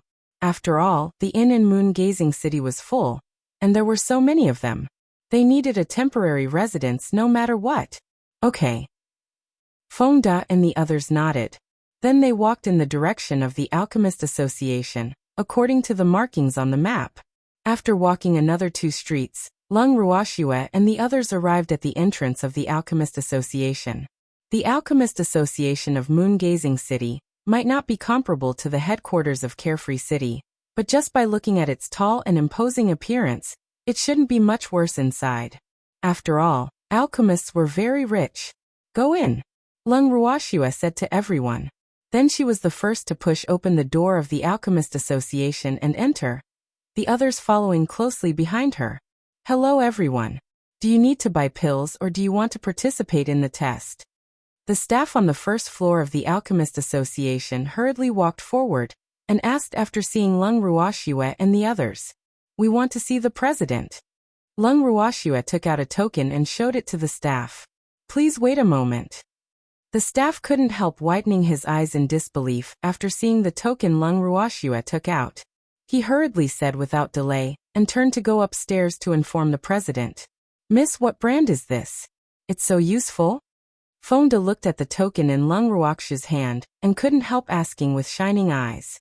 I don't know, Lung Ruoxue said calmly. Well, she really didn't know. Runli gave this token to her, saying that it might be useful in the future. She thought about it and found it reasonable, so she kept it. That badge is the identification of the president of the headquarters, the little old man said faintly. Runli might not be the president of the headquarters anymore, but he had given the badge representing the president's identity to the girl. Well, he had good taste. Moreover, the Alchemist Association had always recognized cards but not people. What? Lung Ruoxue was stunned, and then anger surged in her heart. Damn Runli, how dare he plot against her? Lass. At this point, you should resign yourself to fate, The little old man said happily. Accept your fate? How is that possible? Isn't Runli causing trouble for me? Lung Ruoxue said angrily. What do you mean? The little old man asked in puzzlement. If those elders knew that this hot token was in my hands, no matter who among them became the president, they would not live up to their reputation. Wouldn't they come and find trouble with me? Lung Ruoxue said furiously. If she had known that this lousy token was so troublesome, she wouldn't have wanted it at all back then. Lass, if this badge was in the hands of others, the new president would also be allowed to cause trouble, but they wouldn't dare to do so in your hands. The little old man teased with a smile. Those elders were like mice seeing a cat when they saw Schwer. They couldn't even hide in time, so how could they dare to come knocking on their door to cause trouble? They knew what happened to Sun Wei. Are you Miss Lung? I'm Ningda, the president of the Moon-Gazing City's Alchemist Association. A short, fat middle-aged man strode down the stairs while the two were chatting. He hurriedly walked to them with a smile on his face when he saw the people standing in the hall. I am. Do you know me? Lung Ruoxue asked curiously. She was sure that she had never seen this president, but how did he know her? Yes, hello, Your Excellency Du Min. Ningda nodded and then bowed very politely to Du Min. Du Min was a legendary figure in the alchemist world, and the god in the hearts of all alchemists, so he was very excited to see Du Min in person. Okay. The little old man nodded slightly as a form of greeting.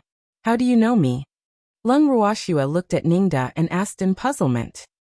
Everyone, follow me upstairs first. It's not too suitable to stand in the hall and chat.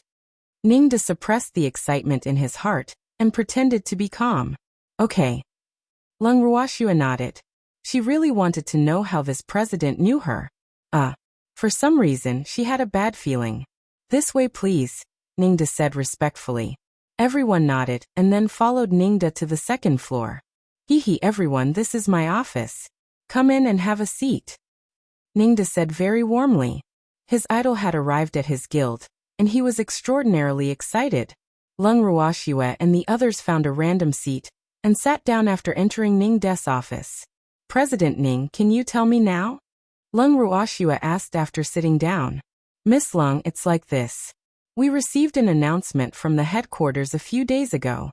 The announcement said that you have the badge of the headquarters president in your hand, and we have to treat you with the same respect as the president and not slight you. Ningda explained with a smile.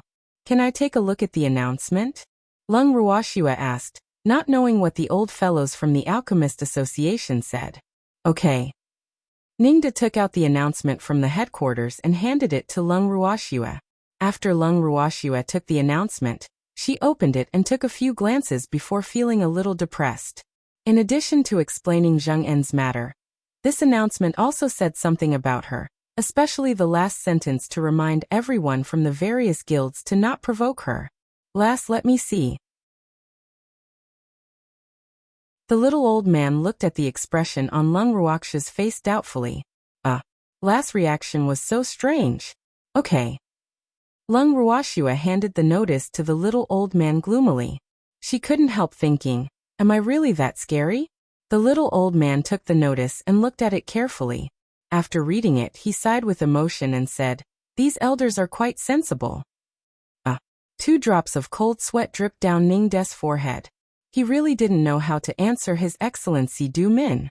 Ningda, hasn't the headquarters chosen a president yet? The little old man asked to confirm.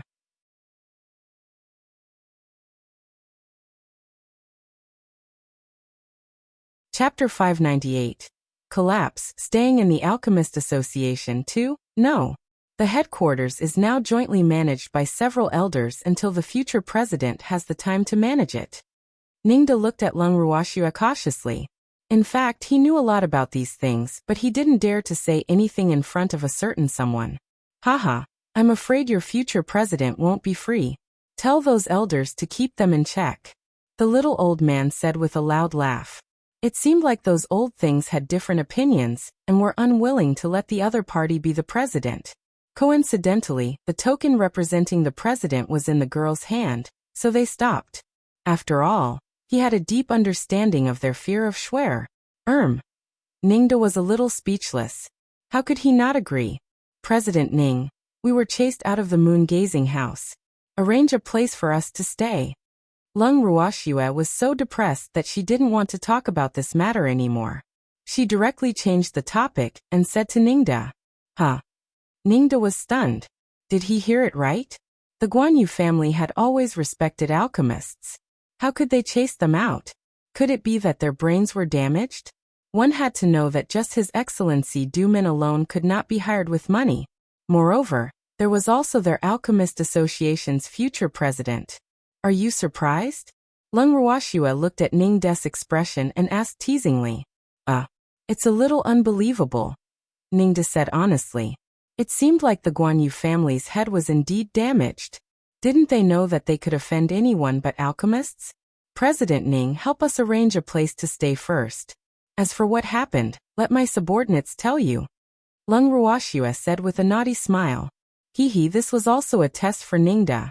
Okay, please wait a moment, Ningda said quickly and stood up to leave the room. Ningda returned a moment later. Miss Lung, Your Excellency Du Min, the rooms have been arranged. Please follow me. Ningda led the way and led Lung Ruoxue and the others to a yard in the backyard.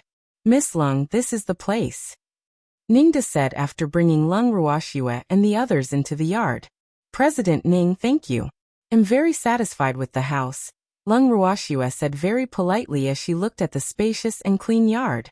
The yard was not big, but the environment was not bad. There were flowers, grass, and green trees. It was small but complete. Miss Lung, there are only 5 rooms here, and they can't accommodate so many of you. So I arranged for the others to stay in another yard, President Ning explained. There's no need. They can squeeze in, Lung Ruoxue said lightly. Our guild has a lot of empty rooms, so... Ningde wanted to say that there was no need to squeeze, but he was interrupted by Lung Ruoxue before he could say anything. President Ning, we offended the Wu family. If they are too far away from me, I'm afraid the Wu family will find them, so it's safer to squeeze in, Lung Ruoxue explained. Oh, Ningde nodded, but he couldn't help muttering in his heart why it was related to the Wu family again. Fengde, tell President Ning what happened so that he won't worry. Oh, rest first, Lung Ruoxue ordered. Then she pulled the freak into a random room. Miss Lung. Ningde couldn't help shouting. Why were they going to rest now? It wasn't dark yet. President Ning, come, sit down and listen to me tell you slowly. Fengde brought Ningde to a stone bench and sat down. Then he began to embellish the treatment they received after coming to Moon Gazing City. About an hour later, Fengde finally finished speaking. After hearing Fengde's words, Ningde slammed his hand on the table and stood up angrily, shouting indignantly, "Humph! The Wu family is too much. The Guanyu family is too unprincipled. How can they collude with the Wu family? President Ning, you really have a sense of justice. If everyone in the Boundless Heaven continent could be like you, then there wouldn't be any cases of wrongdoing. In fact, Miss Wu's serious injuries have nothing to do with us at all. Our commander Yi only kicked her. How much can she be injured by a kick? Don't you think so?" Fengde first patted Ningde's flattery and then asked. "Yes, that's right. Previously, the Wu family came to purchase pills. Fortunately, the association didn't have them, and it required time to concoct them. Moreover, they lacked a very precious main ingredient. Otherwise, wouldn't the Wu family benefit?" Ningde said angrily, but then he sighed in relief. Luckily there was no such pill. Otherwise, if he saved Miss Lung's enemy, wouldn't he be going against Miss Lung? Thinking of this, he couldn't help but break out in cold sweat. He had heard of Lung Ruoxue's vengeful nature.